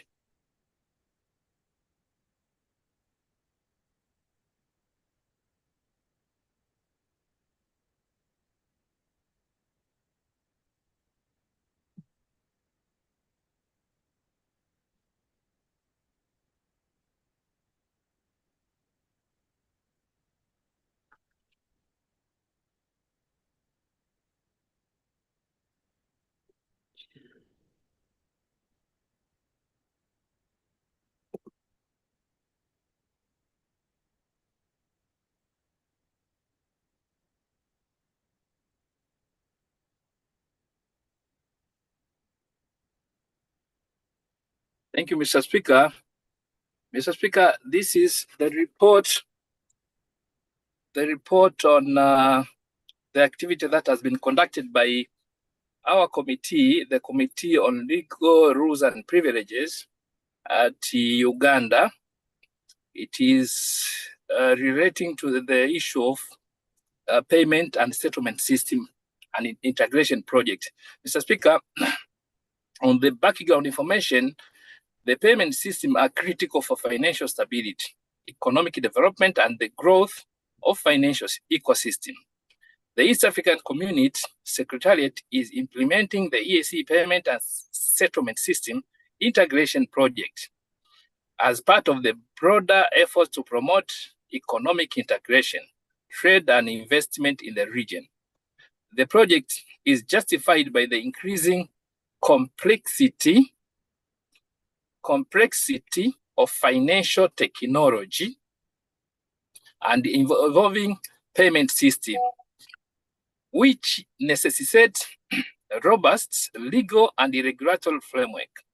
The project focuses on modernizing and harmonizing payment system to improve efficiency, reduce transaction costs, and foster financial inclusion. It is also support the implementation of the East Africa Monetary Union Protocol, signed in 2020. Yes. Honorable Chair. Yes. I think you had to move your motion and then be seconded. Thank you, Mr. Speaker. But you have, it is as if you have gone to justify it. Okay, Mr. Speaker, thank you for that, and thank you for your guidance. Mr. Speaker, I move a motion that the report of the Committee on Legal Rules and Privileges on the East African Community Payment and Settlement System integration be adopted. I beg to. Do you have seconders? I second. Speaker, I second. You are seconded by Honorable Black, Honorable Falada, Honorable Woda, Honorable Caroline, Honorable Shabal, and others. You can now proceed. Thank you, Mr. Speaker.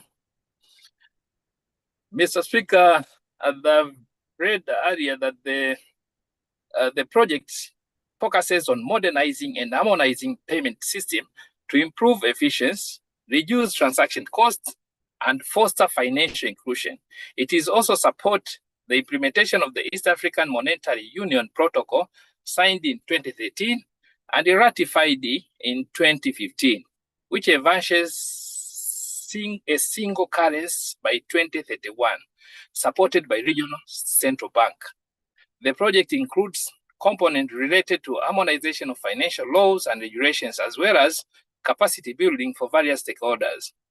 Against this backdrop, the Committee on Legal Rules and Privileges collaborated with EAC Secretariat to conduct a capacity building workshop on the EAC payment and settlement system integration. The workshop aimed to enhance the committee members' understanding and enable them to contribute effectively to the development of payment and settlement system in EAC. The objectives. Mr. Speaker, the primary objective of the workshop was to equip members of the East African Legislative Assembly with a comprehensive understanding of payment and settlement system, enabling them to contribute to sound legal and regulatory framework within the EAC. The workshop aimed to provide a contextual understanding of the need for robust and effective regulations of payment system in the EAC, to familiarize participants with the legal and regulatory framework guiding payment and settlement system, to equip participants with the knowledge to contribute to the formulation and implementation of sound payment and settlement system, enable participants to apply this knowledge in their legislative oversight and representation roles.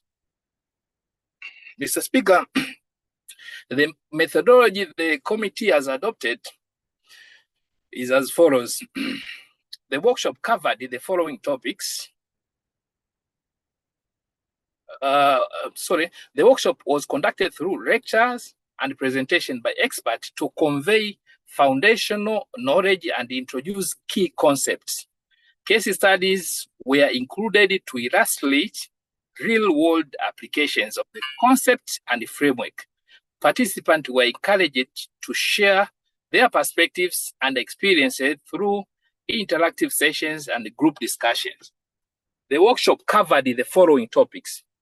First, the workshop covered the overview of payments and settlement system, mobile money and payment system, standards for financial market infrastructure, the payment and settlement system in the EAC region, legal frameworks of payment and settlement system in the EAC, financial crimes, consumer protection in payment system, oversight of payment and settlement system, adjudicating financial disputes, and lastly, emerging issues in payment system.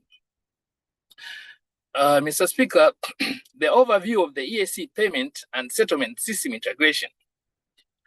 Teresia Ndivo, who is EAC PSSIP manager, provided an overview of the project, which aims to modernize, harmonize, and regionally integrate payment and settlement system.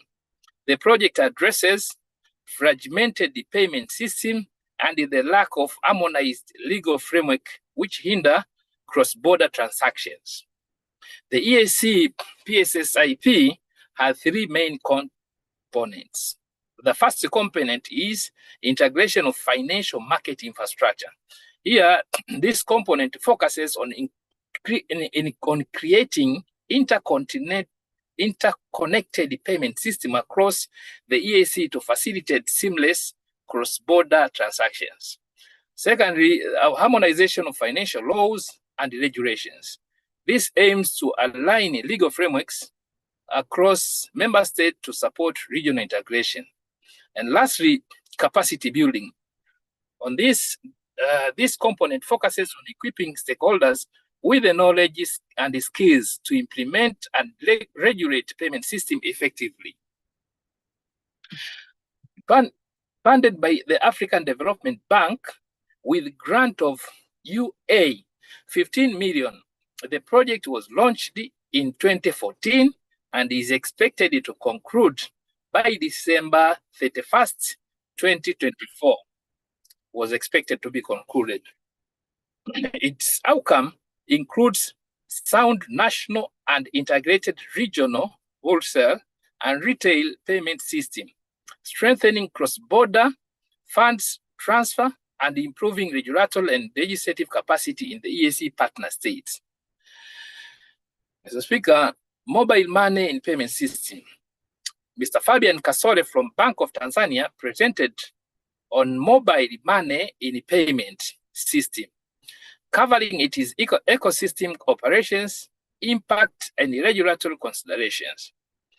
Mobile money refers to using mobile phones to transfer money, pay for goods and services, and conduct financial transactions without traditional banking infrastructure. Mobile money has significantly increased financial inclusion, speed, efficiency, and safety in transactions.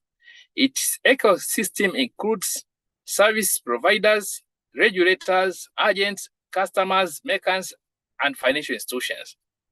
The regulatory consideration include frameworks for anti-money laundering, data privacy, security, interoperability, risk management, regulatory sandboxes, international cooperation, consumer education, financial literacy, and the transparency requirements. Regulatory framework. Mr. Speaker, here there is licensing. Mobile money operator need to obtain licenses from regulatory bodies to operate legally. This ensures they meet certain standards and are subject to oversight. Protection, on consumer protection, regulations are in place to protect consumers from fraud, unfair practices, and other risks associated with money services. This includes dispute resolution mechanism and clear terms and conditions. Anti-money laundering. Here, Mr. Speaker, know your customer. This is one of the regulation. Mobile money provider must verify the identity of their customers to prevent money laundering and other illicit activities. This often involves collecting personal information and documentation. Transaction monitoring is another aspect. Here, providers are required to monitor transaction for suspicious activity and report it to the relevant authority. We have also data, privacy, and security. Mr. Speaker, user data protection. On user data protection, regulations ensure that user data is protected from unauthorized access, use, or disclosure. This includes implementing appropriate security measures and obtaining user consent for data collection and usage. Cybersecurity standards. Here, mobile money provider must adhere to cybersecurity standards to protect their systems and the data from cyber threats. Interoperability standards. Encouraging collaboration. Regulatory bodies may encourage collaboration between different mobile money provider and other financial institutions to promote interoperability and expand access to financial services. On standardization, the use of standardized protocol and technology can facilitate interoperability and reduce costs. Risk management. Here we have operational risk.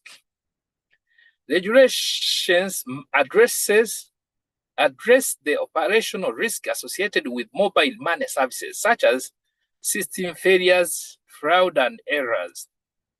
Market conduct. Regulation promote fair and transparent market practices and prevent anti-competitive behavior. On regulatory sandboxes, we have testing innovations.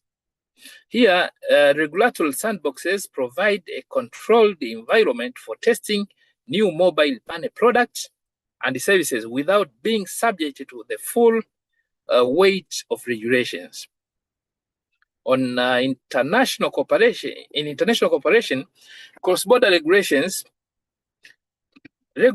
address cross-border mobile money transaction and ensure compliance within international standards. Sharing best practices. Here, regulatory bodies may share the best practices and collaborate on regulatory issues to promote a consistent and effective regulatory framework. On consumer education and awareness, we have financial literacy programs. These programs educate consumers about money services, including their benefits, risk, and how to use them safely and effectively. Transparency requirement. Regulations requires mobile money providers to provide clear and transparent information to consumers about fees, terms, conditions, and other important details. Key features of mobile money include accessibility, convenience, and cost effectiveness.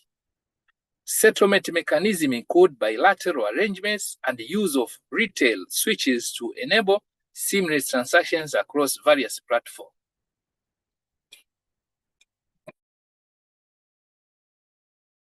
Standard for financial market infrastructure in relation to payment and the settlement system. Mr. Speaker, Mr. James Bukuku, Deputy Director of the National Payment System Department at the Bank of Uganda, highlighted the principles for financial market infrastructure. These principles provide a framework for ensuring stability, efficiency, and transparency of the payment system. Key areas include governance, risk management, settlement finality, and default management. Adopting international standards is essential to mitigate systematic risk and enhance financial stability. Examples of financial market infrastructure include high-value payment system, low-value payment system, and mobile money platforms. Principles for financial market infrastructure. The Speaker, the principles for financial market structure define basic requirements that operators must comply with to ensure stability, efficiency, and transparency in the financial market system. They aim at the promotion of financial stability, enhancement of market efficiency, reduction of systematic risk, protection of participants' interests, and ensuring fair and transparent market. Definition of principle.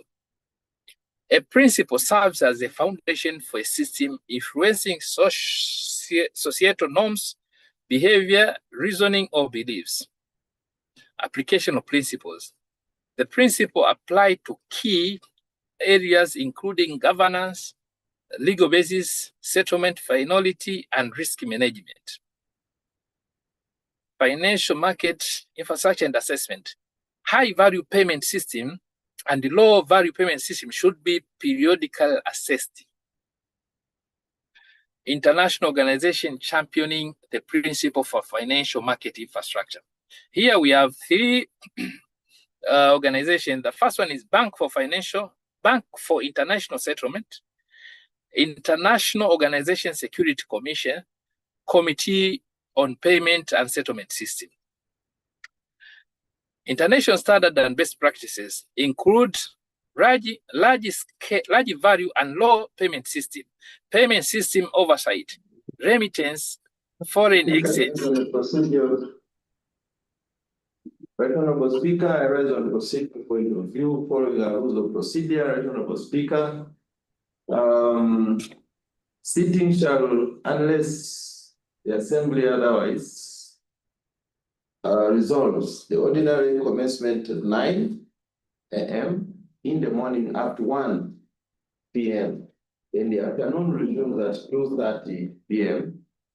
In the afternoon and concludes at 6:30 p.m. Right, Honorable Speaker, following the report, and I will see that the chair is proceeding, we may not finish this report before 2. I move a motion that we add some time so that the chair concludes the presenting this debate, this report.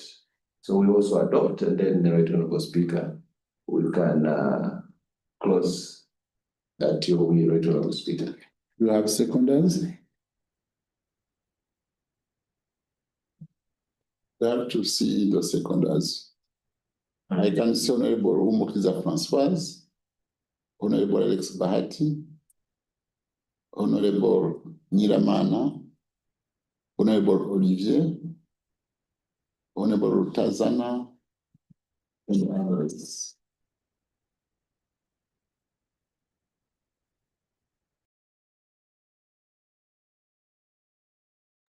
This is a thank you, honorable colleagues, for seconding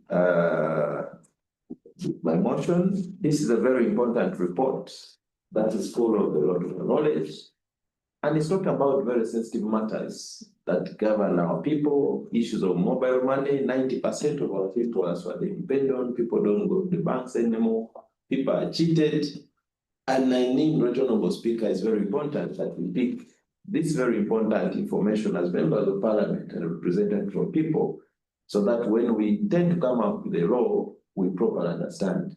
And is a very detailed and technical report.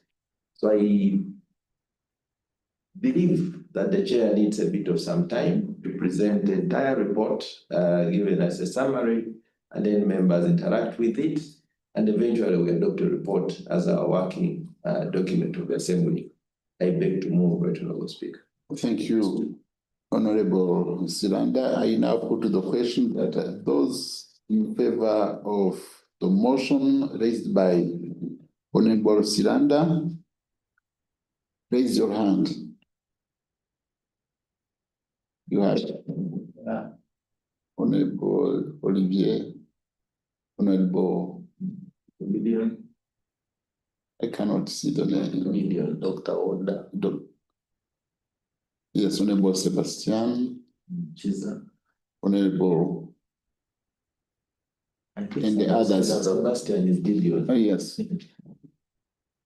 Those against, you raise your hands. Those in favor, they have it. Chair. Proceed, Chair.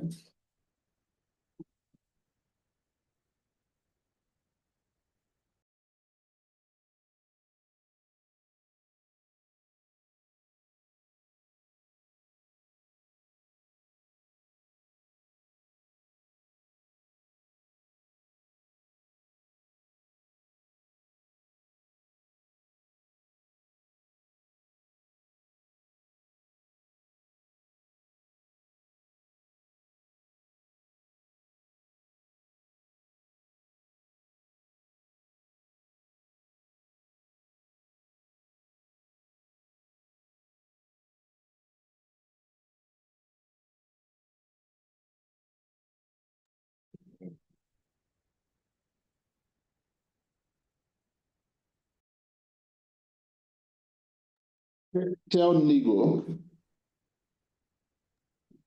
We can't hear him. Okay, thank you, Mr. Speaker, but the mic was off. Oh. These technology things. Mr. Speaker,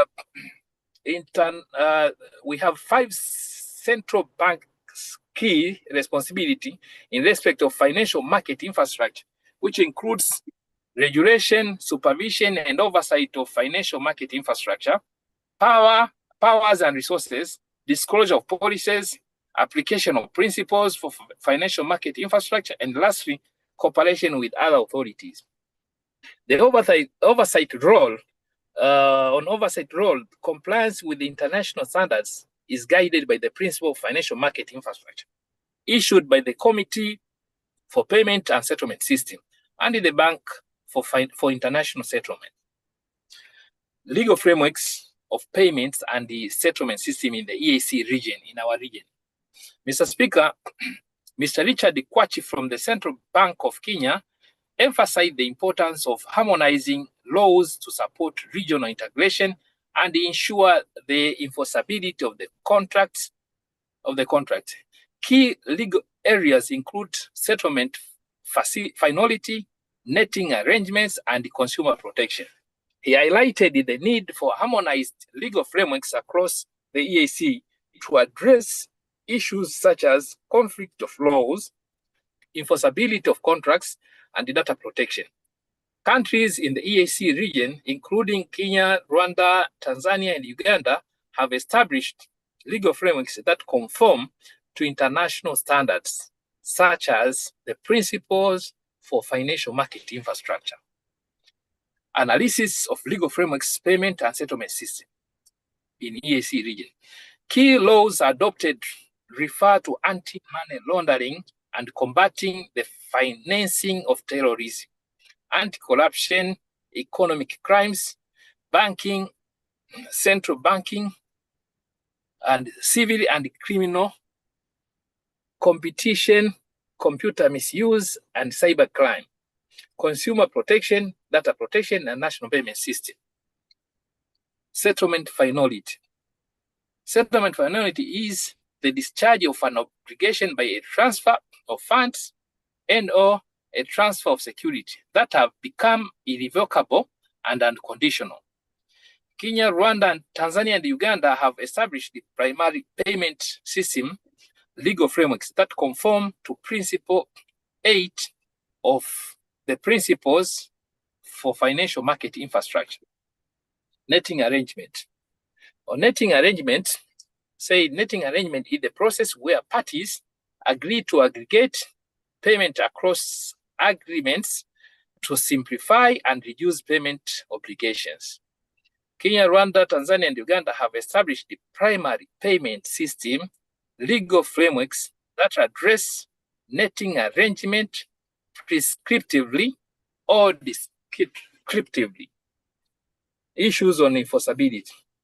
Enforceability means the obligation assumed by the relevant parties are of a type that the courts may enforce. The oversight of payment system is an essential function of central banks. The EAC region central banks have expressed provisions on enforcement rights in their payments and settlement system laws. Conflict of law issues. Conflict of law arises where the provisions in a primary statute are not aligned with another secondary statute. Financial crimes in payment settlement system in the EAC. Mr. Richard Kwach discussed the vulnerability of the payment system to money laundering, terrorist financing, and proliferation financing. Robust anti-money laundering measures, including no regulation, KYC regulations, and transaction monitoring, are essential to address these risks. He emphasized the need for compliance with international standards, such as the Financial Action Task Force recommendations and regional cooperation through the Eastern and Southern African Anti-Money Laundering Group. Challenges include lack of harmonized anti-money laundering definitions, discrepancies in sanction regimes, and limited cross-border enforcement of anti-money laundering laws. Reasons why we should care. The payment system are vehicles for economic integration, but can be easily target for money laundering. The dynamism of payment system makes them potential vehicles for money laundering. Risks associated with payment system include non-face-to-face aspects, anonymity, and seamless transactions that are borderless. Financial crimes presents a major threat to regional economic development and lead to financial risk. Prevailing money laundering risk in the region. Geographical factors such as porous borders and security challenges. Abuse of opportunities presented by integration to perpetrate financial crimes, money laundering. Regional and minor and mineral resource conflicts and proxy wars, including illicit mining and trade of high-valued minerals. Existing gaps in the region. Lack of consensus on regional anti-money laundering policy framework. Lack of harmonized anti-money laundering definitions. No coordinated cross-border enforcement of anti-money laundering laws. Discrepancies in sanctions regime. Risk of money laundering watering down socio-economic gains achieved through integration. The EAC community, the East Africa Community Anti-Money Laundering Legal Framework. Here, Mr. Speaker, the East Africa Community treat Article 85, Subarticle K, calls upon the partner state to institute measures to prevent money laundering activities in the banking industry and the capital markets, and calls for increased cooperation. Article 124, Subarticle 5, calls upon partner states to enhance cooperation and mutual legal assistance in combating cross-border crimes. Article 124, Subarticle 5E, talks about the protocol on combating illicit drugs trafficking in the EAC region. Article 124, Subarticle 6 of the treaty calls for cooperation in combating terrorism. EAC protocols. We have Protocol on Peace and Security of 2013, Article 3, Subarticle 1I, talks about combating money laundering as an area of cooperation. We have also Protocol on Establishment of the EAC Common Market. In this protocol, Article 25, Subarticle 1B, talks about restrictions on movement of capital to combat money laundering. Global anti-money laundering initiatives and regional interlinkage. Mr. Speaker, here, global measures include policies to combat anti-money laundering, terrorist financing, and proliferation of weapons of mass destruction, all of which aim to detect, prevent, and deter the infiltration of illicit funds into the financial system. Financial Action Task Force, a global money laundering and terrorist financing watchdog, issues standards and policy through FATF recommendations, settling standard for all countries to meet in tackling money laundering. There are 9 FATF-style regional bodies, including FATF. The EAC region falls within the Eastern and Southern Africa anti-money laundering. Challenges at the community level. The challenges we are facing at the community level, Mr. Speaker, are lack of consensus for anti-money laundering policy framework at the community level, lack of harmonized anti-money laundering definitions, no coordinated cross-border enforcement of anti-money laundering laws, discrepancies in the sanction regime for money laundering offenses. Consumer protection in the payment system. Ms. Josephine Nabisinja Kimbe talked about consumer protection. Sorry, she's a consumer protection expert at the Bank of Uganda, highlighted the need for transparency, fair treatment, data privacy, and effective dispute resolution mechanism to build trust in digital payment system. She emphasized the importance of legal and regulatory frameworks that protect consumer rights, ensure transparency in terms and conditions, and provide a mechanism for resolving disputes. Key areas of focus include data protection, unauthorized transaction, and liability of losses. Good practices for financial consumer protection complied by the World Bank Group. Here, we have legal and supervisory framework, which is clear, proportional, risk-based, and predictable. A comprehensive regulatory framework to protect consumers of retail payment services, including transparency and disclosure, fair treatment and business conduct, data protection and privacy, and dispute resolution mechanism. Disclosure and transparency requirements, fair treatment and business conduct, data protection and privacy that ensure lawful collection and usage of customer data, confidentiality and security of customers' information, and sharing customer information. Dispute resolution mechanism, including internal complaints handling and out-of-court formal dispute resolution mechanism. Lastly, guarantee schemes and insolvency for depositor protection. On oversight of payment and settlement system, Mr. Speaker, Mr. James Bukuku emphasized the importance of harmonized oversight frameworks across the EAC to ensure the safety, efficiency, and resilience of payment system. Oversight mechanism includes designation, monitoring, and assessment of payment system. He highlighted the role of the central bank in conducting oversight activities such as off-site monitoring, on-site examinations, and regular meetings with system operators. Regional initiatives for joint oversight activities and compliance with international standards are critical to promoting financial stability. Oversight.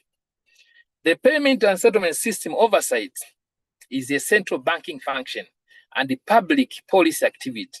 It aims to ensure safety and efficiency of payment system. It involves monitoring systems, assessing them against the objectives, and inducing changes when necessary. Central bank oversight ensures the financial stability of a country. It focuses on efficiency and safety system rather than individual participants. EAC regional payment system oversight initiatives. Mr. Speaker, here, EAC seeks a regional oversight framework with harmonized payment system legislation, which shall include on-site inspections, regional capacity building programs, regulatory provisions for payment instruments, and smooth operations for retail payment system. Adjudicating financial disputes. Mr. Kwach outlined the processes for resolving financial disputes, including negotiation, mediation, arbitration, and litigation. Challenges including admitting electronic evidence in legal proceedings and ensuring the enforceability of judgment across borders. He emphasized the role of the central banks, courts, tribunals in overseeing dispute resolution mechanism and ensuring treatment of consumers. Comparative analysis of adjudication and evidence laws in the EAC region revealed the need for harmonized legal frameworks to address cross-border disputes. On financial dispute, Mr. Speaker, here arises when a person, financial dispute arises when a person or business owes money, a disagreement between the card or account holder and the merchant about a transaction, including double bidding and erroneously imposed charges. Adjudication. Financial dispute resolution mechanisms are usually anchored in law, derived from the Latin word judicare, meaning to judge. It is governed by formal rules of evidence and procedure. It expedites and delivers courts legal binding resolution or a legal ruling or judgment through the court system. Resolution. Resolution refers to the process of settling disagreement between parties. Basic disputes resolution mechanism includes negotiation, mediation, arbitration, and litigation. Admissibility of electronic evidence in EAC region. Electronic evidence refers to information in digital form used in legal proceedings. It includes data from devices, software, computer system, and networks. Electronic evidence can be in the form of text, video, photographs, and audio recordings. It must be relevant, authentic, and have integrity to be admissible. While metadata provide context and history, they may be manipulated. The legal requirement may include electronic signatures, timestamps, and the inscription standards. Challenges in the admissibility of electronic evidence includes providing authenticity and ensuring that the evidence has not been tampered with. Hearsay issues. Here, statement made by individual outside the courts. Those are hearsay. Maintaining a proper chain of custody for digital evidence. The complexity of technology may challenge the court's understanding. And lastly, privacy concerns arise when admitting personal or sensitive information. Those are the challenges. Emerging issues in payment system, regulatory sandbox, and passporting of financial services in the EAC region. Mr. Speaker, Mr. James Bukuru discussed the regulatory sandboxes as a tool to encourage innovation while managing risk associated with fin technology and the digital currencies. Sandboxes provide a controlled environment for testing new products and services without being subject to the full weight of regulations. He also highlighted the concept of passporting, which allows financial institutions to offer services across member states without separate licenses and regulatory approvals. Passporting aims to create a seamless financial services market across the EAC, promoting economic growth and integration.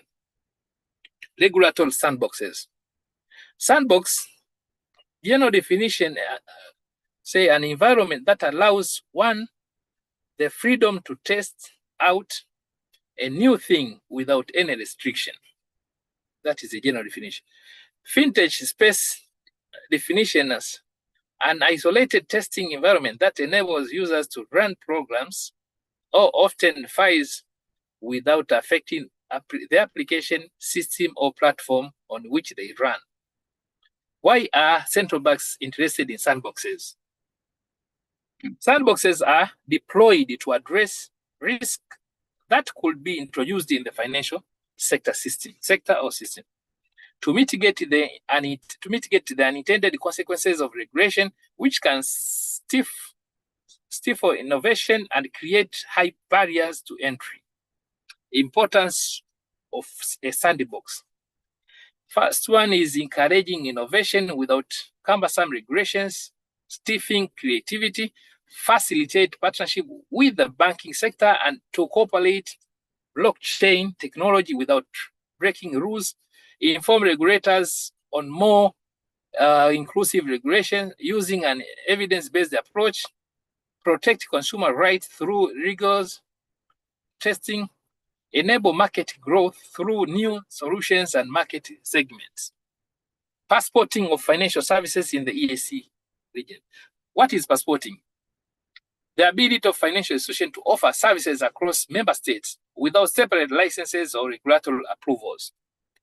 Relevant EAC regional legal frameworks. We have EAC Treaty, we have EAC Common Market Protocol, we have EAC Monetary Union Protocol, EAC Financial Service Committee guidelines. EAC Passporting Framework. We have EAC Monetary Union Protocol, EAC Financial Service Sector Council, EAC Capital Market Protocol, EAC Insurance Sector Council. Those are passporting frameworks. Passporting models. We have single license model, one license valid across all EAC member states. Mutual recognition model, recognition of licenses issued by one member state by others. Harmonization model. Here, standardized regulatory requirement across member states. Passporting challenges for Eala members to note. We as Eala member, we are supposed to note the following challenges. The first challenge is lack of harmonized laws, differing laws and regulations. Second is consumer protection. Here, differences in consumer protection laws, licensing and authorization. Here, it is inconsistent processes, regulatory framework differences. Here we have regulatory bodies in each country have distinct requirements. Enforcement of judgments, difficulty in enforcing judgment across borders. Data privacy, varying data protection laws and regulations. Political and economic instability. Implementation. Taxation, we have different tax regimes and regulations. Others, including infrastructure disparities and currency fluctuations. Proposed solution. Mr. Speaker, the following are the proposed solutions. First one is regional cooperation and coordination. Second one is infrastructure development. Third, harmonization of laws and regulation.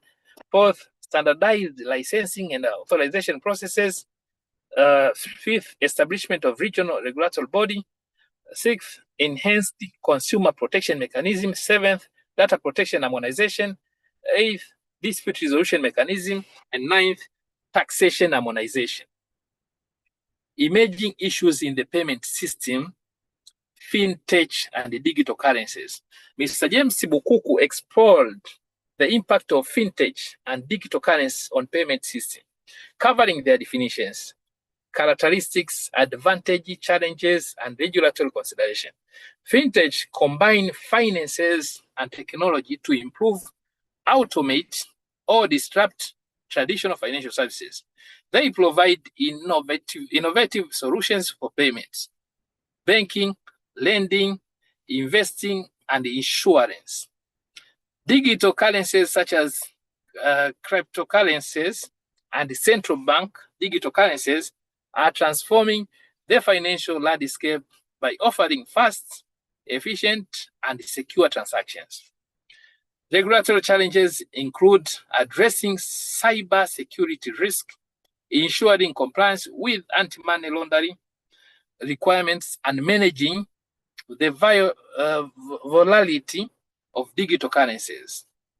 Central banks in the EAC region are considering the introduction of CDBC to enhance financial inclusion and reduce costs of printing money.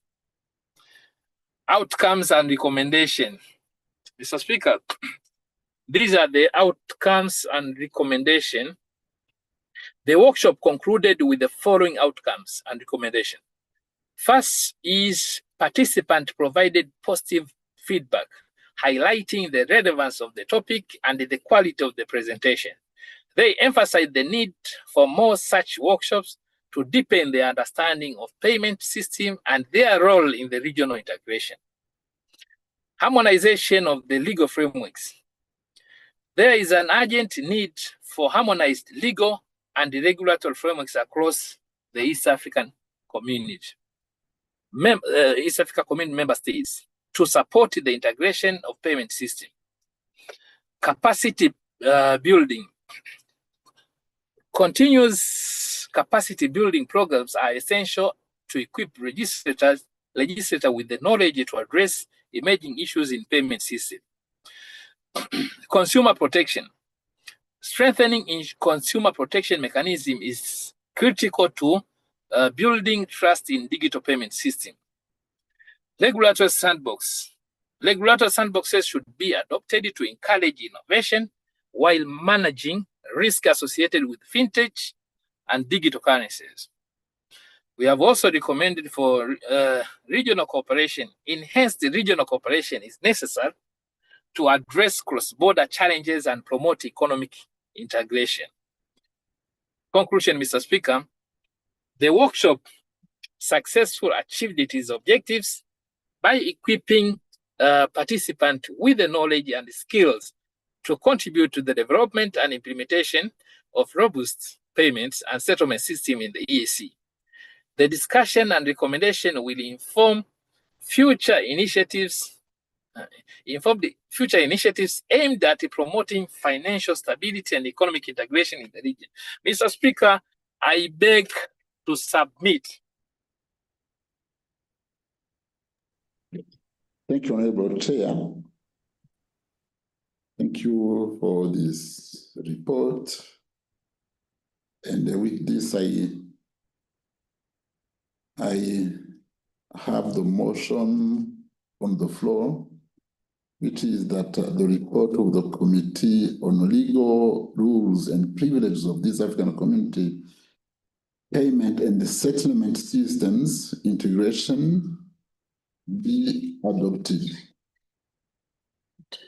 The debate is open.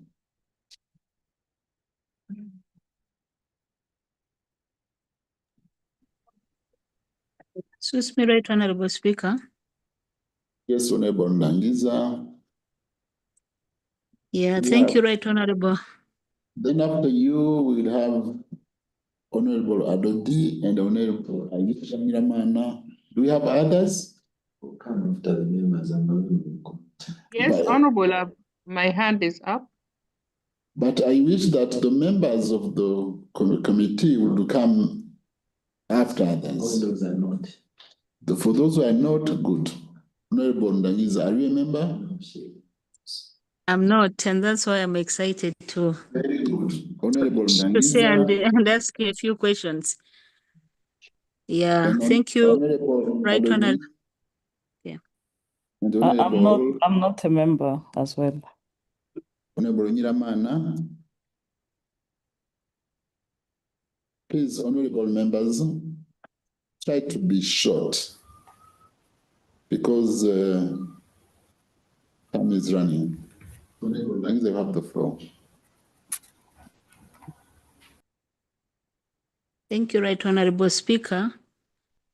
I want to start by thanking the chairperson and the Committee of Legal Rules and Privileges Committee for a very good report emanating from the capacity building initiative that they had. And as we've been informed, the East African Payment and Settlement System is a project that was recently initiated by the East African Community to enhance cross-border trade, financial integration, and also accelerate our region's journey towards a seamless, efficient, and secure payment ecosystem. This project or this initiative is timely, as we know that cross-border trade is critical to our regional integration. And as the motto of our community of having people-centered integration and private sector-led, it's an initiative that will not only benefit the financial markets, big companies, but also ordinary citizens doing trade across our borders, including women, young people, and farmers who trade goods across the region. This initiative, as was also alluded to, we also promote digital financial inclusion across our member states. We all know the importance of mobile or M-Pesa to our citizens. One is able today to send money to Uganda, to Kenya, without having to move.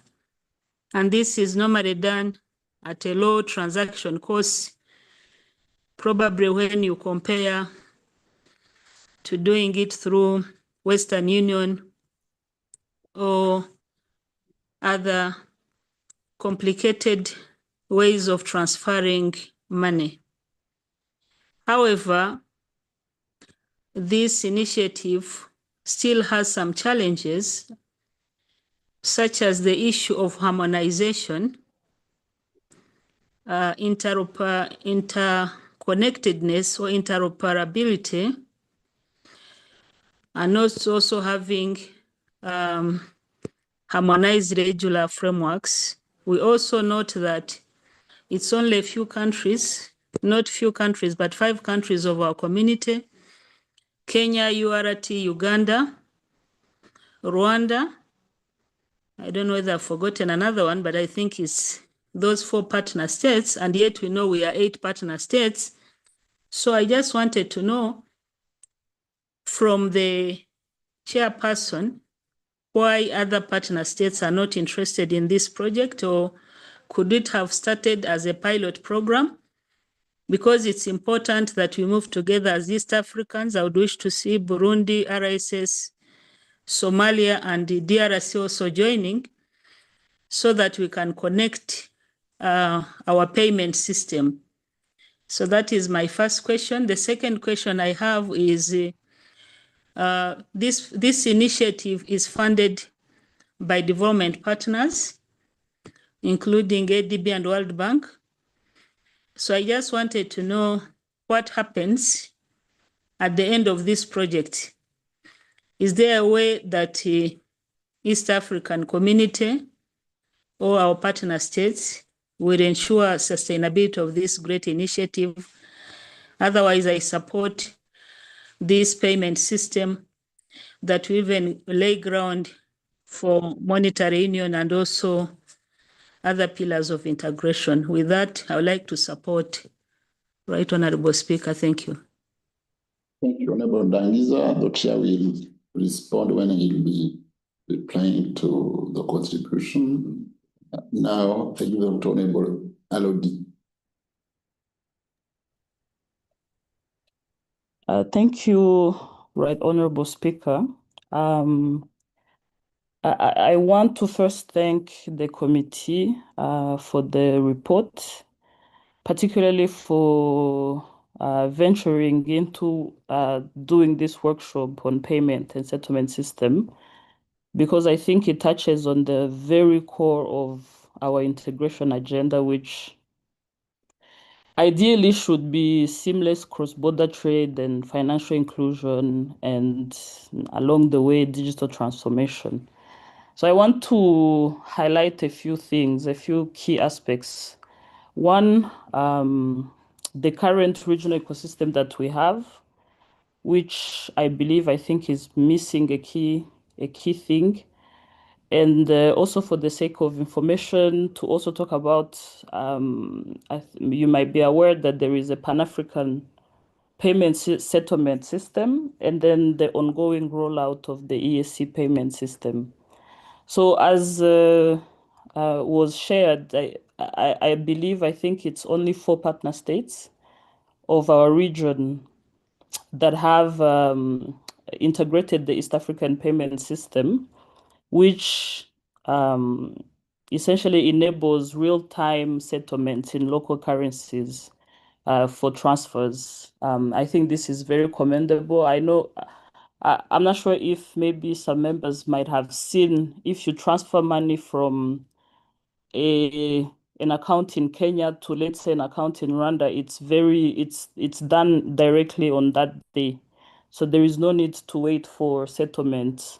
So, but the real question here is, who is being served by these systems? Because yes, it works well for the countries where it's working, but I think it excludes retail users, mobile money operators, and informal traders, who obviously make up the majority of the actors, economic actors in the region. Honorable members, as you know, mobile payment platform process more transactions than traditional banks. And I believe across the EAC, there was a statistics where 70% of adults were using mobile wallets of some form every day to do their payments. But yet, these cross-border mobile money transactions, I think, remain fragmented, expensive, and a bit slow. So this is an obstacle when it comes to regional integration. And for our citizens, especially the small traders, and you young people, women entrepreneurs, mobile money is the financial infrastructure. So that infrastructure, I think, is missing from this payment system, unless I'm not aware that has been changed. But we definitely need to work on interoperability of the mobile money platforms across EAC platforms. And then in terms of the EAC payment system master plan, I think it offers a key roadmap for integration, where you will address issues around licensing of payment service providers. There is an issue of data privacy and security standards. And then there is also a gap where there was no uniform framework for anti-money laundering, or what they call KYCs, which is Know Your Customers, for digital financial services. So critically, there is an issue around laws and frameworks that can encapsulate all these problems and gaps that we're seeing. So we need to really look at it. And then also we have to not see EAC in isolations, because, as I said, there is the Pan-African payment settlement system. So we also need to make sure that is taken care of.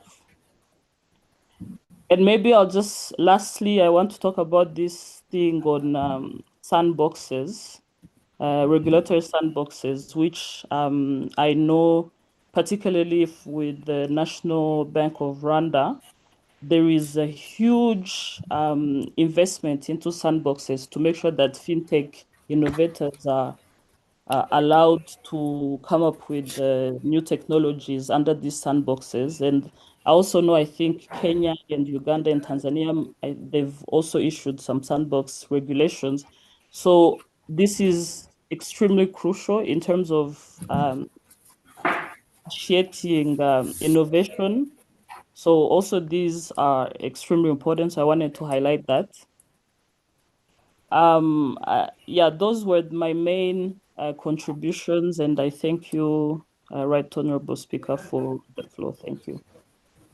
Thank you, Honorable Alodi. Now, Honorable Aisha Niraman. Thank you, Right Speaker, for giving me this opportunity. I would like, first of all and foremost, to thank the committee for the good report and full of information for those who are not linked to technology. I think we have learned a lot for this report. And what I would like to say is this kind of system is very, very important, especially in our community, while it is found to facilitate access to essential socio-economic services. I can say, for example, in Rwanda, this system was allows residents to receive many services from government or different socio-economic payments by ensuring timely and secure delivery. It has also found to be very beneficial during the COVID-19, where it has demonstrated that it can reduce the spreading of the disease. And I think using this such system can be beneficial, especially in the community who are talking about integration, but also to see how can increase the intra-trade among our partner states. So mine is a question I would like to ask the chair if there are kind of mechanism which have been put in place or proposed to ensure how National Central Bank and the financial institution may comply with those regional guidelines whilst safeguarding sovereignty and consumer cross-border transaction. Thank you, Right Honorable Speaker, for giving this floor, and I submit. Thank you, Honorable Aisha. Now, Dr. Woda. Yes, thank you very much, Right Honorable Speaker, for the opportunity. And on the onset, I want to really appreciate the chair of the Legal Rules and Privileges, Maulana Ngoli, and the entire committee for the well-written report. We really, I think, benefit from this capacity building, though we are not members of this committee. Right, Honorable Speaker, this community is about people. It's a people-centered and market-driven. And that's why it is really very important for us to learn and know very well about issues of money and transactions. Right, Honorable Speaker, the mobile money, I'll speak on two aspects, mobile money and money laundering. So the mobile money really has eased the life of people. Even for us in South Sudan now, we have the mobile Momo, which is really being used by people, but it is really in order for us to set regulations and also laws on this, because sometimes people fall like victim of frauds if they are not well informed, and also the mobile money operators, they really fall victims of robbery and sometimes armed robbery and theft. Right, Honorable Speaker, the report is mentioning about the vulnerability of payments, especially when it comes to money laundering and terrorist finance and the proliferation of financing, which is really is a threat to our community, right, Honorable Speaker. And I know very well that there are existing gaps in the region, though the treaty which is governing us has some provision like Article 85K, which calls upon partner states to institute measures to prevent money laundering activities in banking industry and capital market. But Right Honorable Speaker, as the report is very well telling us that there is lack of harmonizing in anti-money laundering laws. And also there is some discrepancies when it comes to sanction regime for the money laundering offenses. And we know that how money laundering really is affecting economies of many partner states, Right Honorable Speaker. That's why I really want to add my voice to the committee to urge the council to work very hard to harmonize laws and establish some regional regulatory bodies which will help us to regulate this sector, Right Honorable Speaker, in addition to also enhancing the consumer protection. Right Honorable Speaker, with these very few remarks, because what I wanted to say was covered by some of my colleagues, I beg to support, and thank you very much. Thank you. We give the floor to, it has been a long time, huh? Honorable Winnie. Chair, I'm here every day. Thank you very much. Chair, I'd like to support this report, and honorable members, as we all know, the reason for the boom of mobile money usage is not only convenience, but also the ease of use, which is why people from all income backgrounds are able to use mobile money in the region. Now, my questions are, given the workshop's emphasis on the need for more capacity building, what specific programs were planned for legislators or other stakeholders to deepen their understanding of this system and their role in regional integration? How were these recommendations being translated into actionable policies and legislative initiatives to support the integration of payment in the EAC? As Honorable Aludi said, what regulatory frameworks are being developed to address the unique challenges and risks associated with fintechs and digital currencies? This is including cybersecurity and perhaps volatility of currencies. And finally, how are central banks in the region approaching the introduction of CBDCs to enhance financial inclusion while mitigating potential risks? And when sending money across the region, what currency is used as the basis to back cross-border exchange? I guess to add on to that, since we don't have a unified currency, is that part of the reason for the challenge or for countries that have not yet taken this thing up? Chair, with those few remarks, I submit. Thank you, Honorable Winnie, for your remarks. I think that it is time to give the floor to the mover of the motion. Yeah, Honorable Siranda. Honorable Speaker. And Honorable Falada. Yeah, Speaker, I would like to add as well my comment. Mr. Speaker, Honorable Dr. Silanda will be one among those who will respond to these questions. I know he's very good on answering these questions, so I can also. Chair, I will also support you. Okay. So those are. Also, Right Honorable Speaker, I think my hand has been up for long. I don't know whether you are seeing it.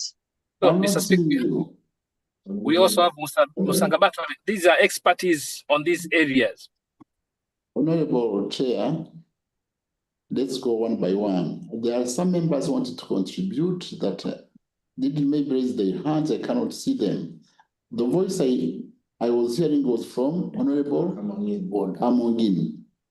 So Honorable Amongini, after Honorable Falada, you have the floor.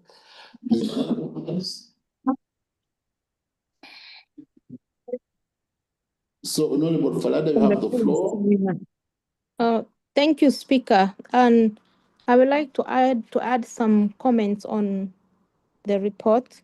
And I want to congratulate the chair and the team and also the members. The integration of payment and settlement system in East Africa community is the key pillar in facilitating intra-regional trade.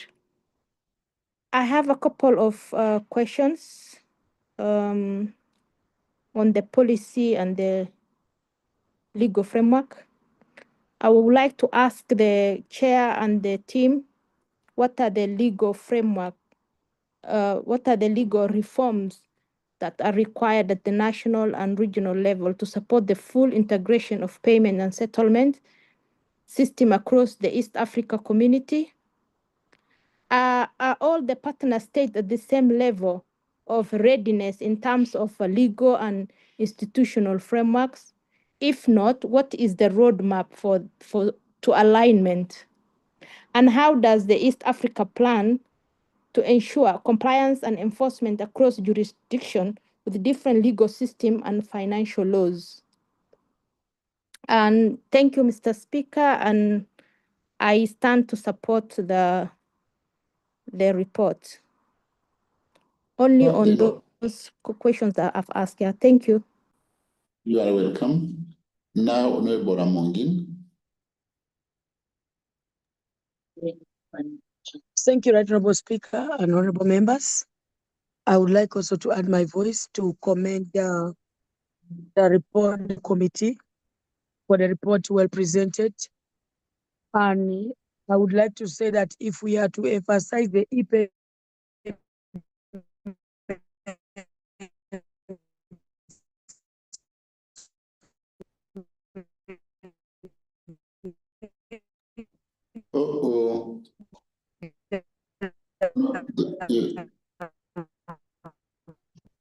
Honorable Amongin, if you can hear us, we don't really hear you.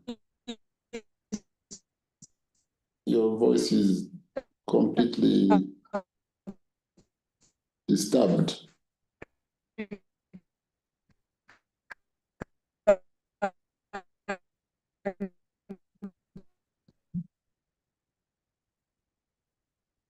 Honorable Amongin, you have issues with connection.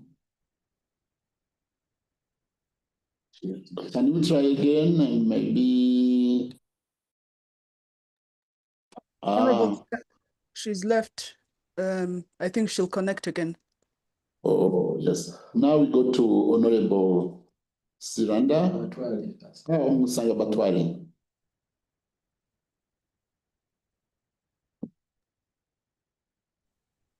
Thank you, Right Honorable Speaker, for giving me this opportunity. I thank all honorable members for the questions they asked and comments they made. I start by the question raised by Honorable Dr. Wada. I thank you very much for asking the question about issues related to anti-money laundering. Anti-money laundering remains a priority in our region, given the increase of complexity of financial crimes and their impact on our economies and the governance systems. It is very crucial in terms of trans-border trade. I want to share with my honorable colleagues that at the national level, most countries in the Eastern and Southern Africa region have enacted anti-money laundering legislation. They have also established a financial intelligence unit. I'm happy to inform you that I worked for financial intelligence unit in Rwanda for about 7 years at the board level. And they have aligned their frameworks with the Financial Action Task Force recommendations. With all of those institutions and the way SMLAG is working, they try to fix issues of anti-money laundering within the region. Regarding at the regional level, they operate under these SMLAG, and the body facilitate peer reviews known as mutual evaluations. They do reports, regular reports, and try to indicate where there are gaps in each partner state and make recommendations. After a given time, they come back and evaluate the progress made. Yeah. To give you more information, I want to tell you that SAMALAG has key functions as follows. It is in charge of promotion of compliance with international standards set by the Financial Action Task Force, conduct mutual evaluations of member countries' legal and institutional frameworks to assess their effectiveness in fighting money laundering and terrorist financing. They also provide technical assistance and training to strengthen national systems. I submit right to Honorable Speaker. Thank you, Honorable Clement, for these clarifications and informations. Now I give the floor to Honorable Siranda. Thank you, Right Honorable Speaker. On the onset, I am a member of this committee, and I want to appreciate our chair for the able presentation of this report.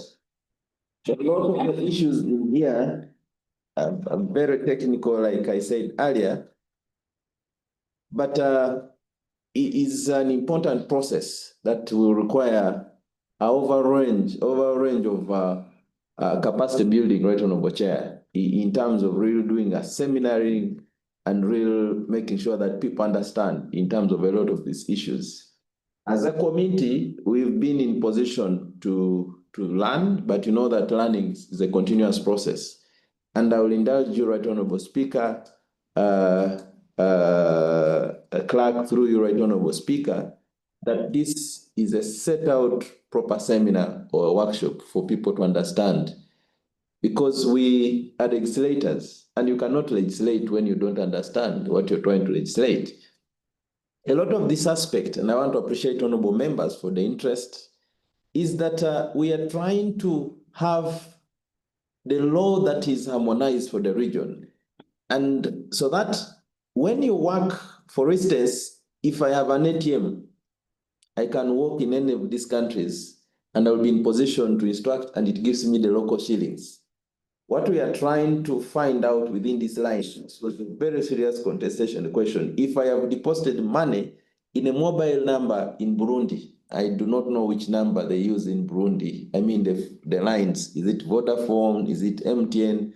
And I walk to Tanzania. Can I also be in position to, because we are talking about a one area network and all those that can be in position as a SMIC, etc. So can a local trader who is trading in vegetables or mboga or whatever move in place and be in position to present the same mobile money to any of the agent, and then it transfers automatically for him to be in position to acquire whatever money? What are we trying to do is about safety, that once you cross, the cross-border transaction is much safer. On the area of crime and trafficking and crime, and it is something that we are trying, because many people, those days they used to trap you with a car of money and all those, and you're shot along the way. So this... No, you'll be kidnapped. You can be kidnapped, but you don't have the money. You know, the money is a soft copy. Is on a software, it can easily land. I can be here and just direct, and the money will be landing whatever country that you want it to go. Is one way for safety in terms of business. And for Honorable Odei, this system is complementing the Pan-African payment system and settlement, because most of the countries in East Africa are already members of the Pan-African payment system and settlement aspect. They are already members. For instance, a lot of our countries here, at least 5 of them, Uganda, Rwanda, Tanzania, and Kenya, and even Burundi, surprising on this one, they are already members. So the regional law, and of course the funding, the African Development Bank is the one that actually also funded the Pan-African one to come up with that system. So it's the same funder that is trying to maybe engage and get all regional blocks in the same system. Right Honorable Speaker, this system helps for instant and secure cross-border payment, even in local currency across the region. So the question of members on harmonization is a key aspect and when you look at the recommendation, we are asking for harmonization of the laws so that we do not have one member lagging behind. And except Burundi, Honorable Ambassador Fatuma, all the other partner states, you can find the 5 original, were all part of this initiative. Burundi has had some issues, but they are committed. They are willing to respond to this mechanism. They have had internal challenges, which we recommended that the other partner states can support it. For Republic of South DRC, Somalia, and they are new and members. And of course, it's like this is not unique. The same to that of RSS is the same even on the e-passport, on the national ID. We are not at the same level and all these partner states, but we agree that all partner states should be in a position to work together with the others. When you look at the question of, in terms of, I've talked about harmonization. That is a key pillar that the Honorable Farad as well was speaking about, so that all of us are at the same level, and therefore we address the issues of insecurity and security together as a region, because we have a uniformed law that helps us in the region. And then, of course, consumer protection. In the difference in consumer protection laws, many of our partners, even when we have agreed to move at the payment system altogether, we have different laws that are dealing with issues of consumer protection and depositors protection, because there are those consumer protection, but they also must address the question of the depositor protection, that when I deposit my money, it is safer, and at whatever time I want it now as a person consuming, I can have it. Those are all issues that we think there is a need for a legal framework, a new legal framework to harmonize this. And as a region, after the understanding of what we're trying to do, then we come up with the law, because you cannot even come up with the law when you've not even studied which country is doing what, at which level all the other partner states are. And then, of course, at the end of the day, once you come up with the law, it addresses a lot of this consumer protection and a bit of those last that come in. Right Honorable Speaker, there is a question of data privacy. You know, you go to a mobile money, they register your number. You go to another mobile money, they register your number. Then at the end of the day, they are sending you all sorts of information and sending all your number and advertising people, just pick your data and they send. And of course, every time you open that message, it is eating your data.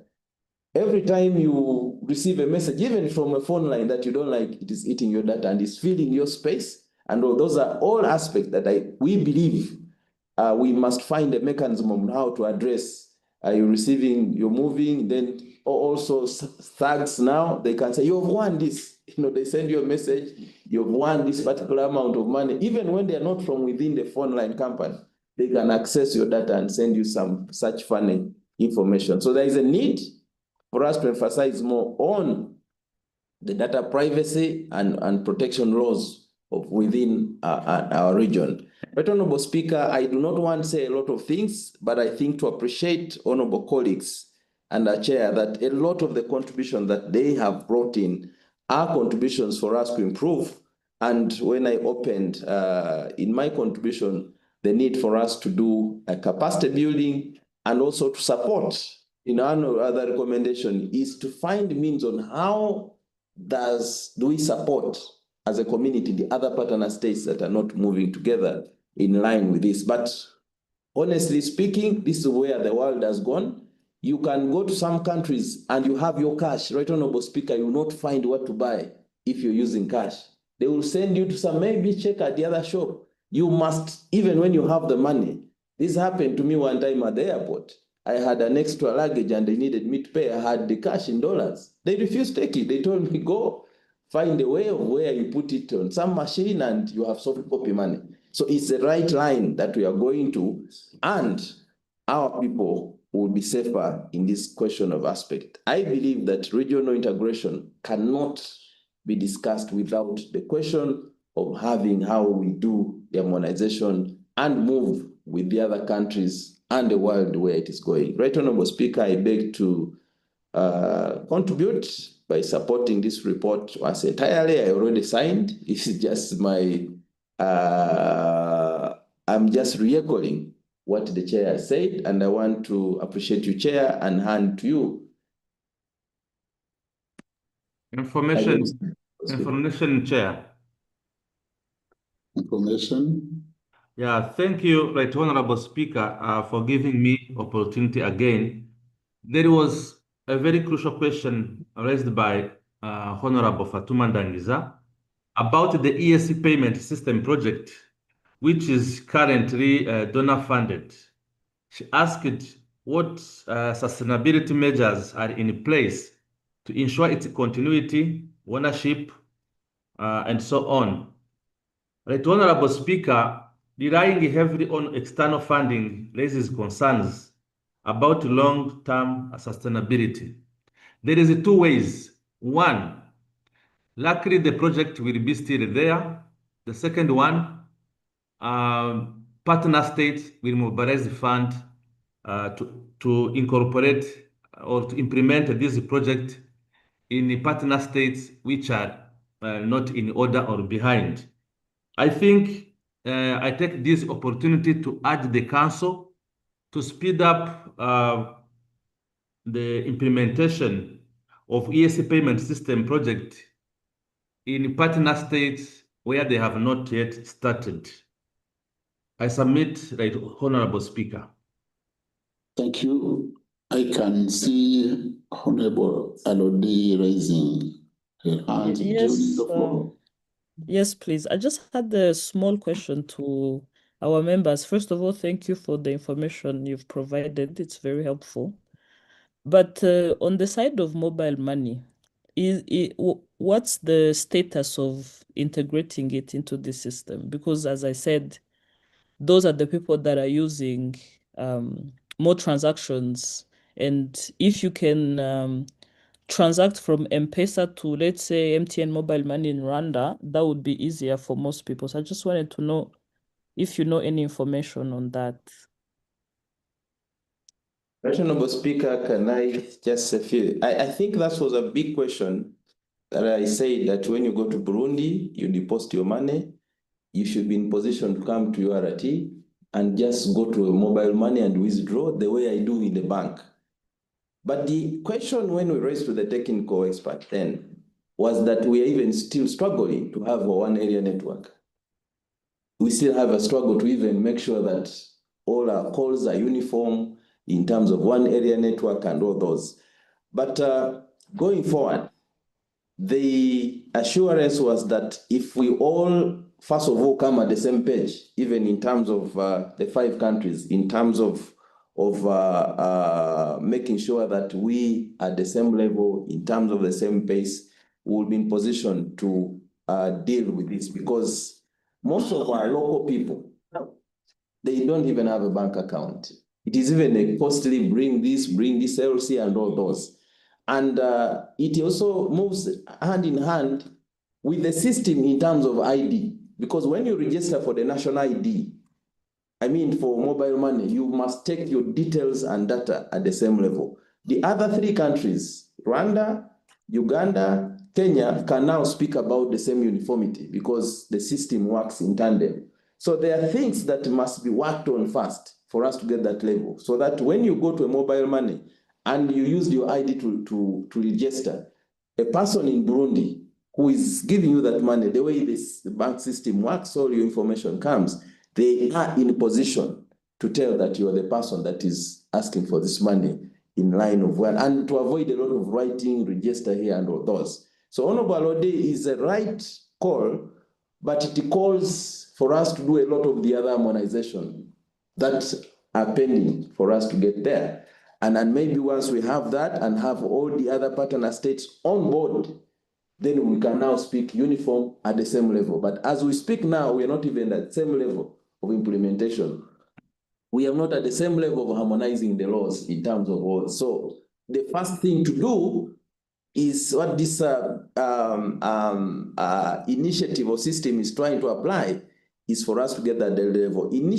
Recently in Uganda, you saw the traders striking because they brought a system what we call e-free system of paying taxes, where people have been avoiding paying taxes. They were used to go to URA, you negotiate a bit. Now there is a system at the borderline. The moment your things land, you enter them in the system, it already tells you how much you want to pay. Until we get to that level, then we will be in position now to speak that we use the same systemic for us to proceed together. But it's a right call that we should push, Right Honorable Speaker. Thank you. Thank you, Honorable Siranda. Now, Honorable Chair. Right Honorable Speaker, again for further clarification. You know, I thought when the chair was reading and talking about mobile money, I thought it was integrated increasingly into the EAC payment systems and regional integration efforts. But from what Honorable Dr. Siranda is saying, I'm getting confused. Is it part of the 4 countries that are part of the EAC payment system? Can the mobile have this? Do they have this? Because for me, when I hear of interoperability between different mobile money providers and banks within the region, I thought they are part of this system. Thank you, Honorable. And maybe a problem why it is not working where they are not part of it. Chair. Thank you, Honorable Ndagiza. Information. Yeah. Thank you very much, Right Honorable Speaker. Procedure, Right Honorable Speaker. Procedure.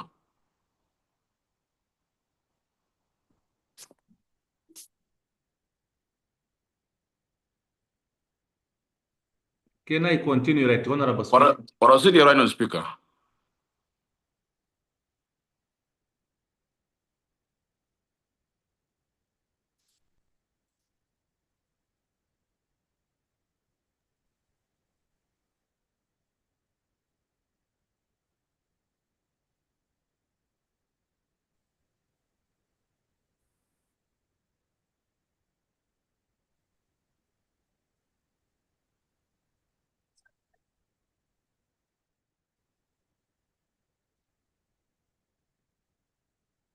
What's happening? Oh, I'm sorry. I was off. I was saying that as Musanga Batwari had raised information, if we could proceed. Yeah, thank you.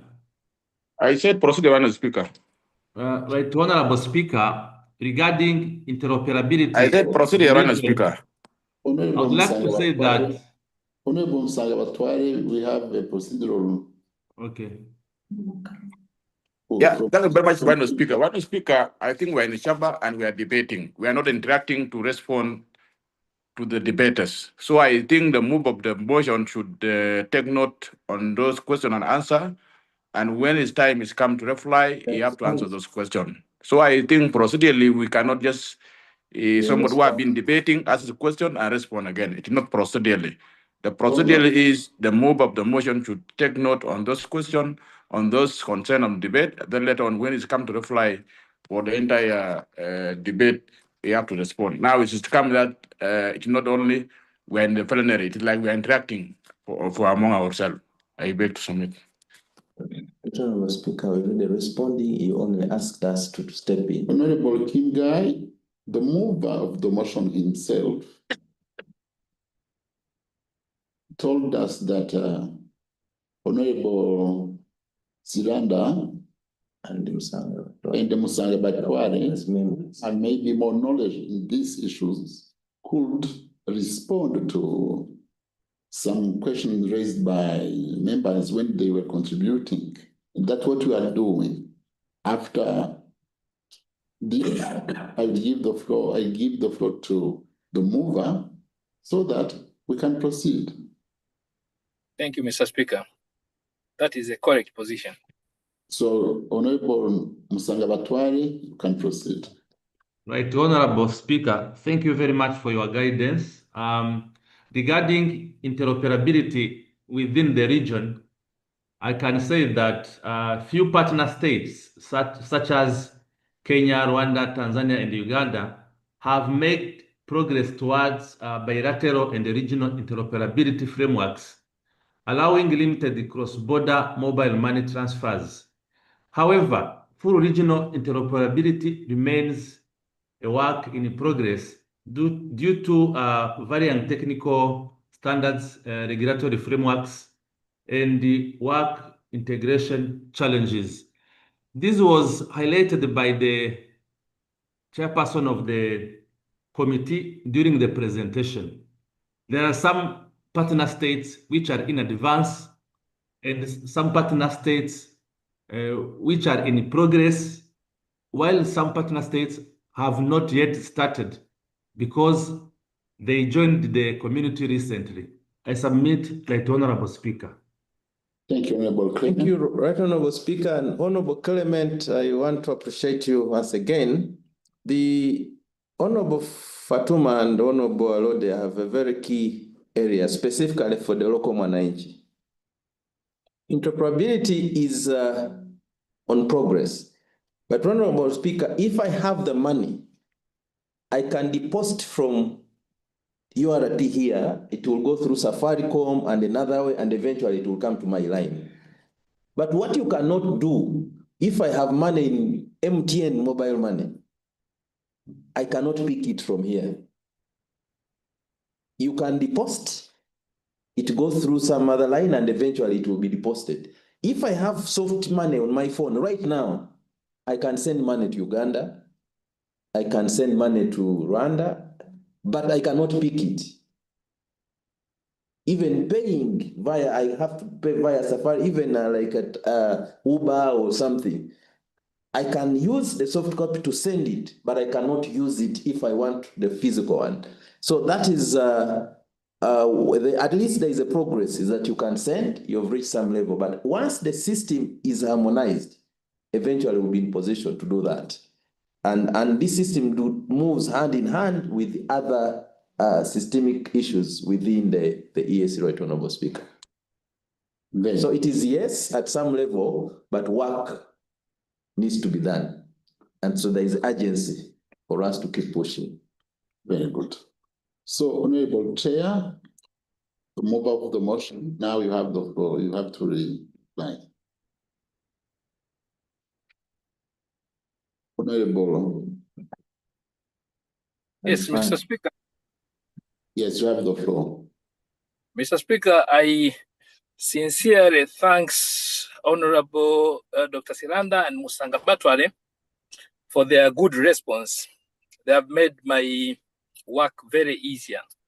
Mr. Speaker, allow me to, what has remained is only to recognize the contribution from the members.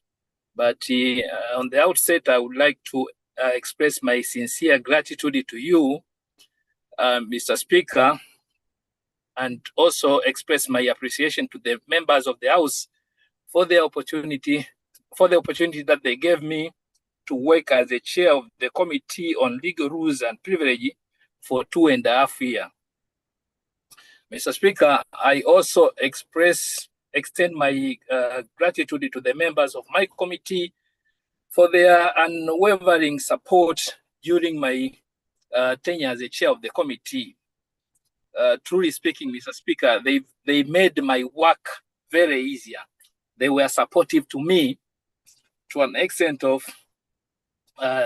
seeing everything's ease.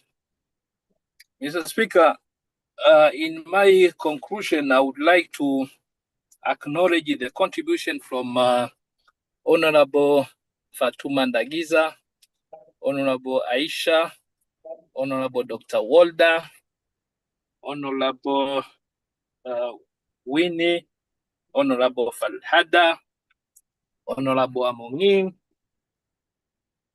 Honorable Musagabatwale, and also Dr. Selanda.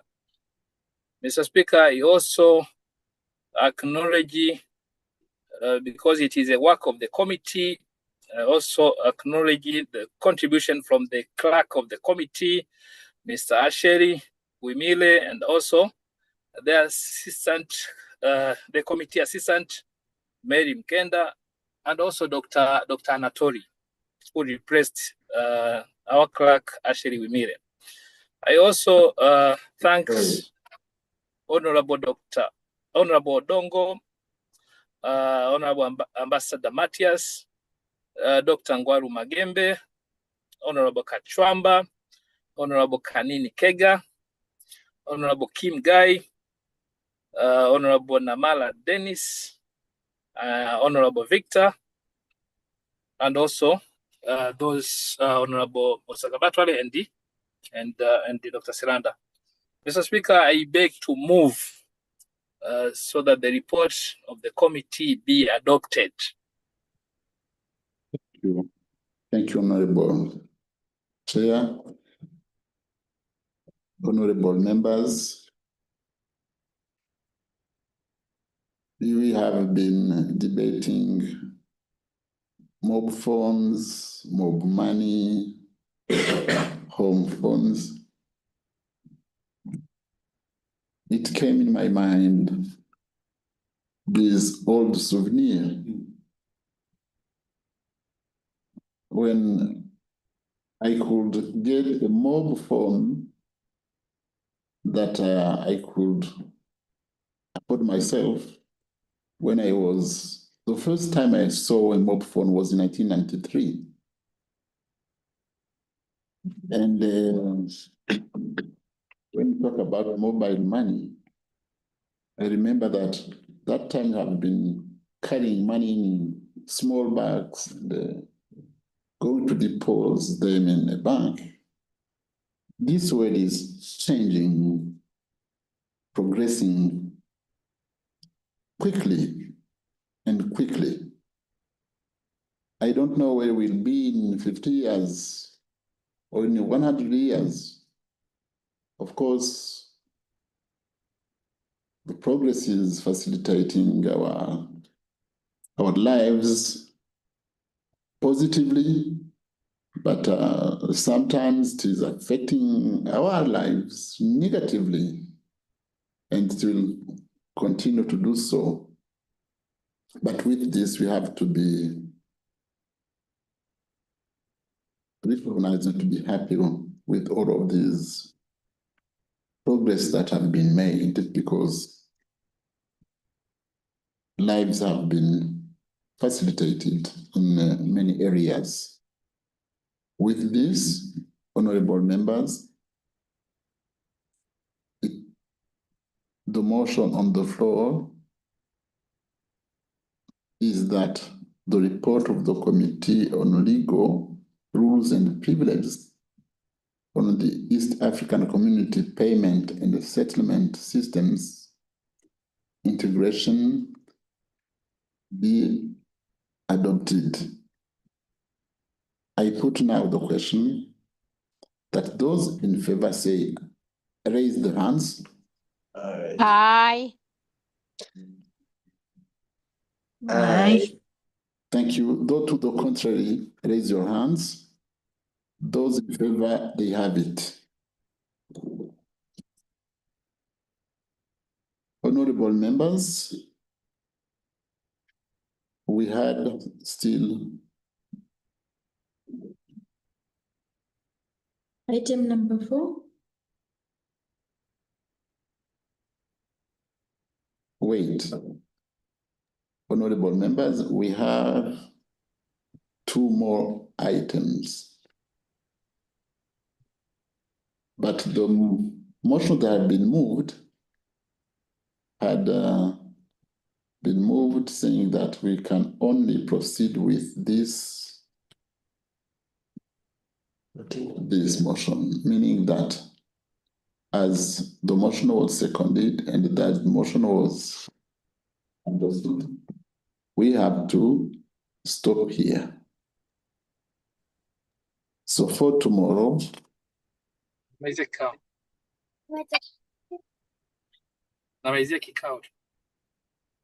hello, someone is. So, honorable members, we have come to the end of today's business.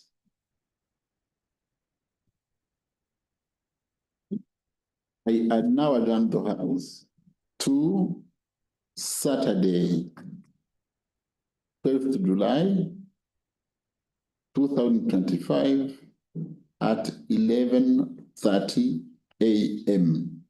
This is because the Commission will have a meeting, Commission meeting at 10 a.m. And CTI will also have to meet the minister on Monday morning. They have to do it.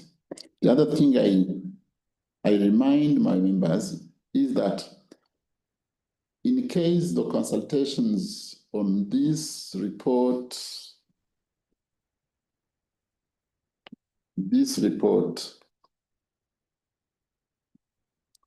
about the allegations and everything that we couldn't consider in November. It has been 7 months. I am now urging all of the stakeholders to keep consulting so that as the report is on the agenda, so that we can consider it. Mr. Speaker, sorry, there's one information also the clerk to tell us about the sittings. I have not finished, Honorable Makame. I was still reminding the Uganda, Tanzanian chapter, Kenya chapter, and I hope that you have reached an agreement so that this report will be considered. How should we? This should be a kind of disaster to us.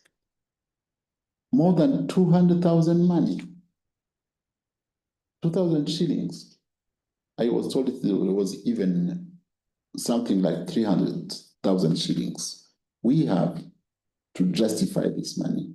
And we are a human being, know what we can address and what maybe it's not able to address. Honorable members, you know that even the Audit Commission has worked on this peace fund issue. They have a report, a general report, and a confidential report. Consider all of these, and please, when we get this report on the floor, we should move smoothly. I wish that we did not go back again in these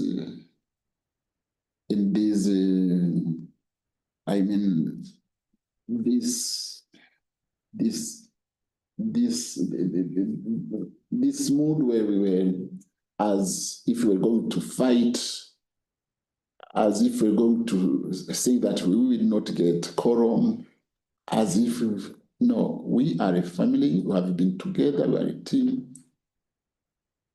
Those who are concerned go and consult again. It has been 7 months. And when we discuss this report, we should discuss it in a normal mood. So thank you. Honorable Speaker. Yes. Right, Honorable Speaker, I want to appreciate you for the guidance and for the spirit of bringing this report back to the House. Right, Honorable Speaker, this is a report that was laid in the House, so it's a property of your House and our House, Right, Honorable Speaker. Will it not be procedure right for you to guide in what areas? Because if you say countries consult, we do not have any contestation. All of us signed on the report. I think it will be important for you, Right Honorable Speaker, to guide in terms of what more consultation do you want to do, so that maybe a chair who is a spokesperson of our committee is properly guided on exactly what he should be doing for us to be in position. I have informed that the report of that committee had not been signed by some member. Mr. Speaker, Mr. Speaker, no, you are not correct, Mr. Speaker. The report has already been signed by all the members, those who are present. And in fact, Mr. Speaker, we cannot do anything at this stage because we were supposed to table the report, and we tabled it. We can do not change anything unless we are directed by the members, because it is the report of the members. If the member in their contribution says that you go do these changes, then we can go and do. It is until we present the report to the members, they hear the report, they make their contribution, and also direct the committee to rework. And this was the advice of, I remember it was the advice of Honorable Makame when we were in Uganda. He said we can read it in camera without even involving those medias. After reading the report, then a member will say, go and change this part, and then the answer will record that. That is my observation in case of anything. Thank you. You are right. That's what is right. That's what we'll do. I have two members who want to contribute, but on this issue, I hope that we have concluded. Honorable Makame and Honorable Musanga. And me as a Right Honorable Speaker. And Honorable Cole.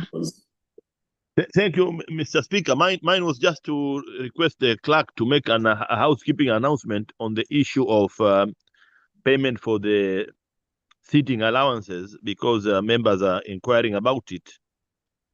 And we want to be on record as the commission that is concluding its tenure that we've taken care of this matter. Thank you, Mr. Speaker. You are welcome. He will inform you. And Musanga Batware. Thank you, Right Honorable Speaker.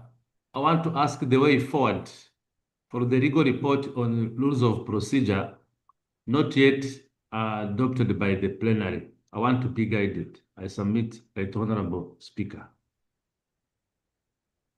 Which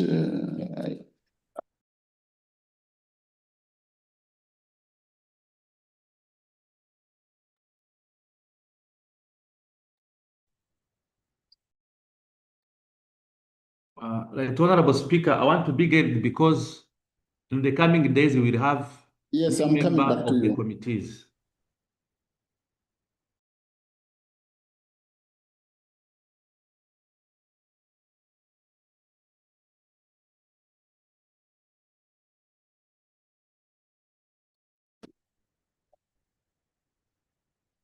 Honorable Musanga Batware, on this issue you have raised, it's the House that will guide. If the House guides that we can consider it, now we do it. If the House guides that we should consider it when with the next committee that will come, we'll do it. Do we put it on tomorrow? Should we put it on the agenda tomorrow? We'll do it. Honorable Musanga Batware. Yes, I can't. It can be very well if it is on the agenda tomorrow, because there was only 2 points remaining. Chair, are you taking it? Mr. Speaker, I know the importance. Mr. Speaker, I know the importance of this report, the report on amendment of the rules. In fact, we are going to face difficulties when the Parliament we came back to the parliament in October, when we come back, because of the number of members will increase, committee will not be enough. In our rules, we made the proposal for the changes of the committee, and actually, it was from the best advice of the LPD that the committee should have been aligned in accordance with the statutory provisions of our treaty. That is the work that the work that has been tabled before the parliament, and it is important to consider it. My advice is, on those matters, members are not comfortable, we can adopt with the changes. On those matters which we are all agreeing, then we can amend the rules. I think there are very few issues there. Information. Madam Speaker. We have a procedure, but you remember I have already adjourned, right? Okay. Not yet. Okay. Not yet, because that's why, Mr. Speaker, just one thing. You see, Mr. Speaker, we had already discussed in this house that any matter that would relate to adjusting committees to increase the number of committees would require additional facilitation in terms of logistics, having more additional clerk in terms of a vacancy for a clerk, for clerk assistants to support the committee. So those things would require us to have a word with the council and the council to clear that so that it is reflected in the budget. We might discuss as a house and clear, but it will not be implementable until there is a budget to implement the same. So what we were saying is, it's important, and I think even that was even raised in the meeting of commission the last time we met, that it's important for us to engage with the council first, and then the council gives us support for us to increase the number of committees, and that is because we have a justification for that, but the council has not given the green light yet. So we need that before we proceed. Thank you, Mr. Speaker. You are welcome, Honorable Kingai.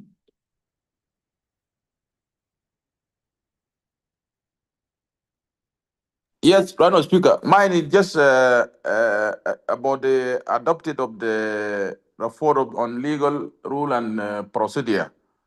Madam Speaker, this matter can be done anytime because the rule of procedure require anytime member can move amendment and they change. So for me, even we cannot adopt this issue of the rule of procedure virtually. It will be important for us to adopt it when we are physical, because it's a very critical issue that we need to debate it carefully, and even as also we have some new rules. So this matter, it is very clear rule of procedure that anytime it can be amended. So there are no hush on that we can be hurried to adopt it tomorrow or on Monday. It is very clear rule of procedure. Any member can move anytime to amend the rule of procedure. So for me, the committee is there. It is only new year are going to come. Some of the committees are there. So the assembly should give priority to the next plenary. Thank you, Madam Speaker. Thank you, honorable members. I second. Yes, honorable members, thank you. Let's transfer this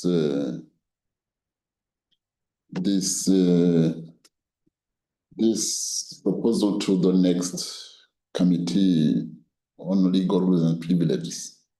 We need enough time to discuss it. We cannot, maybe as tomorrow, within 30 minutes, rush and maybe when do we need to consider all these issues and decide. So with this, honorable members. Right, Honorable Speaker, you had given me permission to speak. Honorable Akol Rose, you have the floor. Thank you, Right Honorable Speaker. Mine is, I'm just giving my opinion on the issue of the report that was laid on table in Entebbe, at Kampala, by the committee on, I think it was also on Honorable Koloros, Yes. as that report will be on the agenda and that it's the House that will guide, would you accept to maybe to give your contribution or remarks when it will be debated? Before the report comes, Right Honorable Speaker, my request was, the issue was so contentious that Yes. even reading it on the floor, we were denied quorum. So to avoid this scenario again, my request was that you as the head of the House, you meet the two parties and agree on the way forward, which is comfortable to the two parties.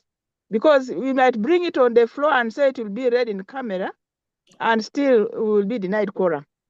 So we need to be assured that the two parties have accepted, and that we shall continue with the report in accordance with what they have accepted, Right Honorable. That's the opinion I want. Honorable Koloros, from my side, I went physically in Nairobi to meet the minister, the chair. I met the members. I met the chair of the chapter. I was even in contact with him 2 or 3 days ago on this matter, early morning.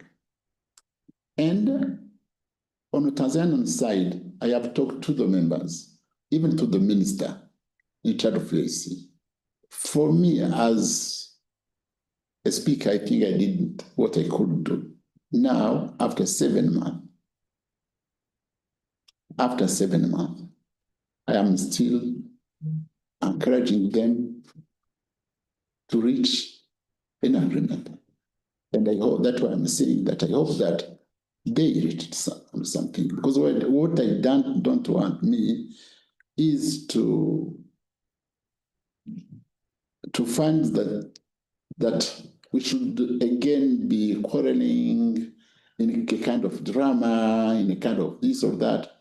I need harmony, I need consensus, I need unity. This is what I need for this House. And it's all. With this, honorable members, Honorable Makame, do you still need the floor? Maybe sorry, I forgot to lower the hand. Let me just lower it. Thank you. Thank you. So, honorable members, I adjourned the House to Saturday, 12th of July 2025 at 11:30. The commission will meet at 10 a.m. tomorrow. This House is adjourned. Thank you, Speaker. Shukran. Good day. Thank you very much. Right Honorable Speaker. Right Honorable Speaker. Bye, members. See you on Saturday. Bye, Honorable Farah. The Saturday is it tomorrow after tomorrow? I know. I don't want to remind myself it's tomorrow. It's tomorrow. Let's remain it. It's not too Saturday. far from now. Yeah. Bye, everyone. Sorry, I couldn't contribute to our report and the motion. My network was really disturbing me, and this is the badness of the